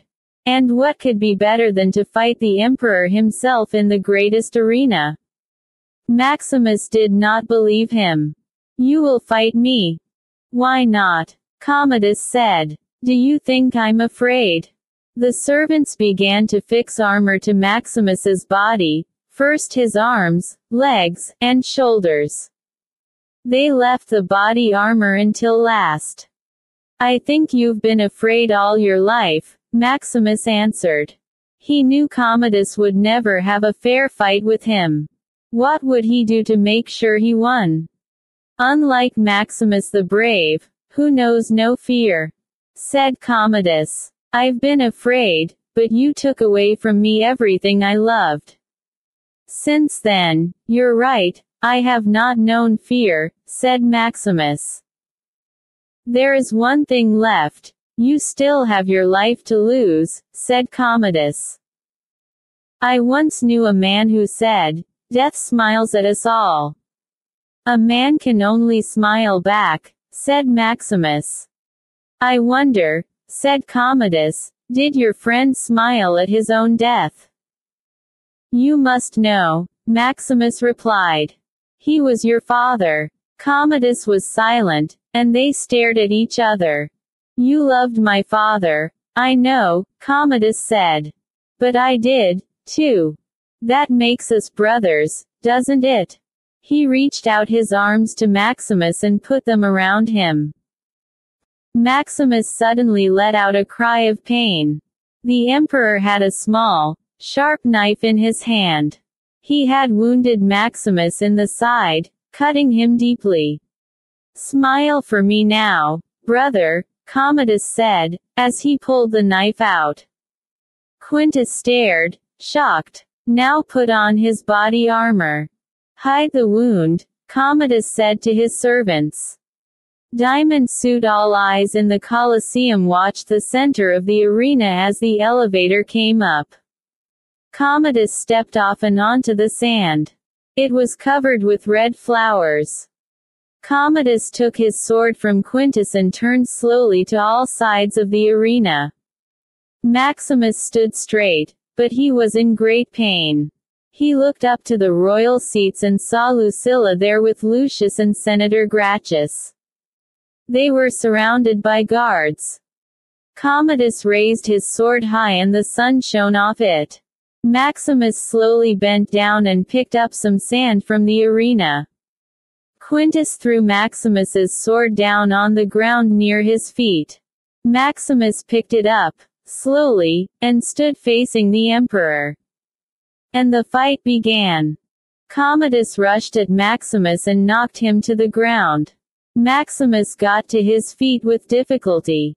The arena seemed to be turning around. The sun danced off the emperor's armor and blinded him. He heard the noise of the crowd. Now it seemed to be far away, now close. Standing behind the entrance, Juba saw a thin line of blood running out from under Maximus's armor. Lucilla watched him in fear. He seemed to be looking straight at her. Could he see her? She held out her hand and called his name. Commodus struck him again. Then he raised his arms to the crowd. 1 or 2 people shouted, "Commodus!"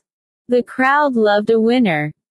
Maximus almost fell again. The sun was bright, very bright. And then suddenly, beyond all this, he saw the sun shining on a pink wall. He saw a gate in the wall, and a field of apple trees beyond it. He pushed himself forward and, as he did so, he struck Commodus. The crowd cheered. Commodus came forward again and knocked Maximus back to the ground. The crowd were silent. Only the sound of the two men could be heard. Maximus saw something else now. A woman stood in the doorway of a pink stone house. There was a field of wheat behind the house. Commodus stood over Maximus with his sword ready for the kill. Maximus! One person in the crowd called out in the silence. Commodus looked around, angrily. The crowd repeated the cry. Maximus! Commodus turned back and brought his sword down. But the sound of the crowd had brought Maximus back to the arena and given him new strength. He pushed his sword up and knocked Commodus's sword away. Suddenly he got to his feet and attacked the emperor, forcing him back. The crowd cheered loudly. Then Maximus saw an opportunity and pushed his sword forward. It caught Commodus under his arm and he dropped his sword. Commodus called to Quintus, "Give me your sword." But Quintus just stared through him. Commodus turned to the guards. "A sword. Give me a sword." Some started to come forward, but Quintus stopped them. "Put your swords away," he ordered. Commodus looked around, suddenly frightened. He saw the great crowd and heard the name of his enemy on all sides. "Maximus! Maximus! Maximus!" they shouted. Senators joined in the cry. Juba and the gladiators shouted the name, too. Lucilla stood in silence, her hand to her mouth. But Maximus was dying. He could not stand. He dropped his own sword. He seemed to be reaching out toward something. A pink stone wall with a gate. A wheat field. The sound of a child's laugh. Commodus saw Maximus fall to his knees and he stood over him. He took the small knife in his hand again and lifted it, ready to strike Maximus one last time. Maximus saw the knife coming toward him. He held Commodus's arm and pulled him onto the ground. Suddenly finding power from somewhere, Maximus turned the knife around and pushed it deep into Commodus's neck. There was a look of surprise on the emperor's face, then he took one last breath and died. Maximus slowly stood, took one step forward, and reached out a hand. Quintus went to him. Maximus. Quintus, free my men, said Maximus. The crowd was completely quiet. Maximus saw his own hand on the gate, pushing it open. Walking away from him was a woman, and a child running. They looked back and smiled at him. Maximus fell to the sand. Out of the silence, Lucilla crossed the arena to the place where he lay. She took him in her arms. She could see that she could not save him, but she wanted him to hear her before the end. Maximus, Lucilla said softly. Maximus's dying eyes opened again. Lucius is safe? He asked. Yes. Our sons live. Lucilla smiled. Our sons live. And they are proud. She kissed him, crying, and whispered, "Go to them. You're home." Maximus walked through the wheat field. The beautiful woman stopped and turned. She called to the boy. He stopped running and looked back.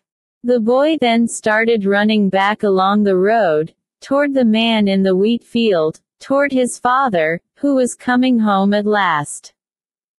Maximus died in Lucilla's arms, as she placed him gently on the sand. When she stood up, the whole arena was watching her. She turned and spoke to the senators. Rome is free again, she said.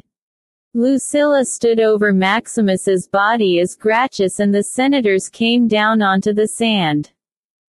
He was a soldier of Rome, Lucilla said. Honor him. Quintus's voice rang out, free the prisoners. A hand turned a key, and Juba led the last of Proximo's gladiators into the silent arena. Gracchus stood by the body. Who will help me carry this man? A few voices broke the silence, calling Maximus's name. Then many more voices joined in.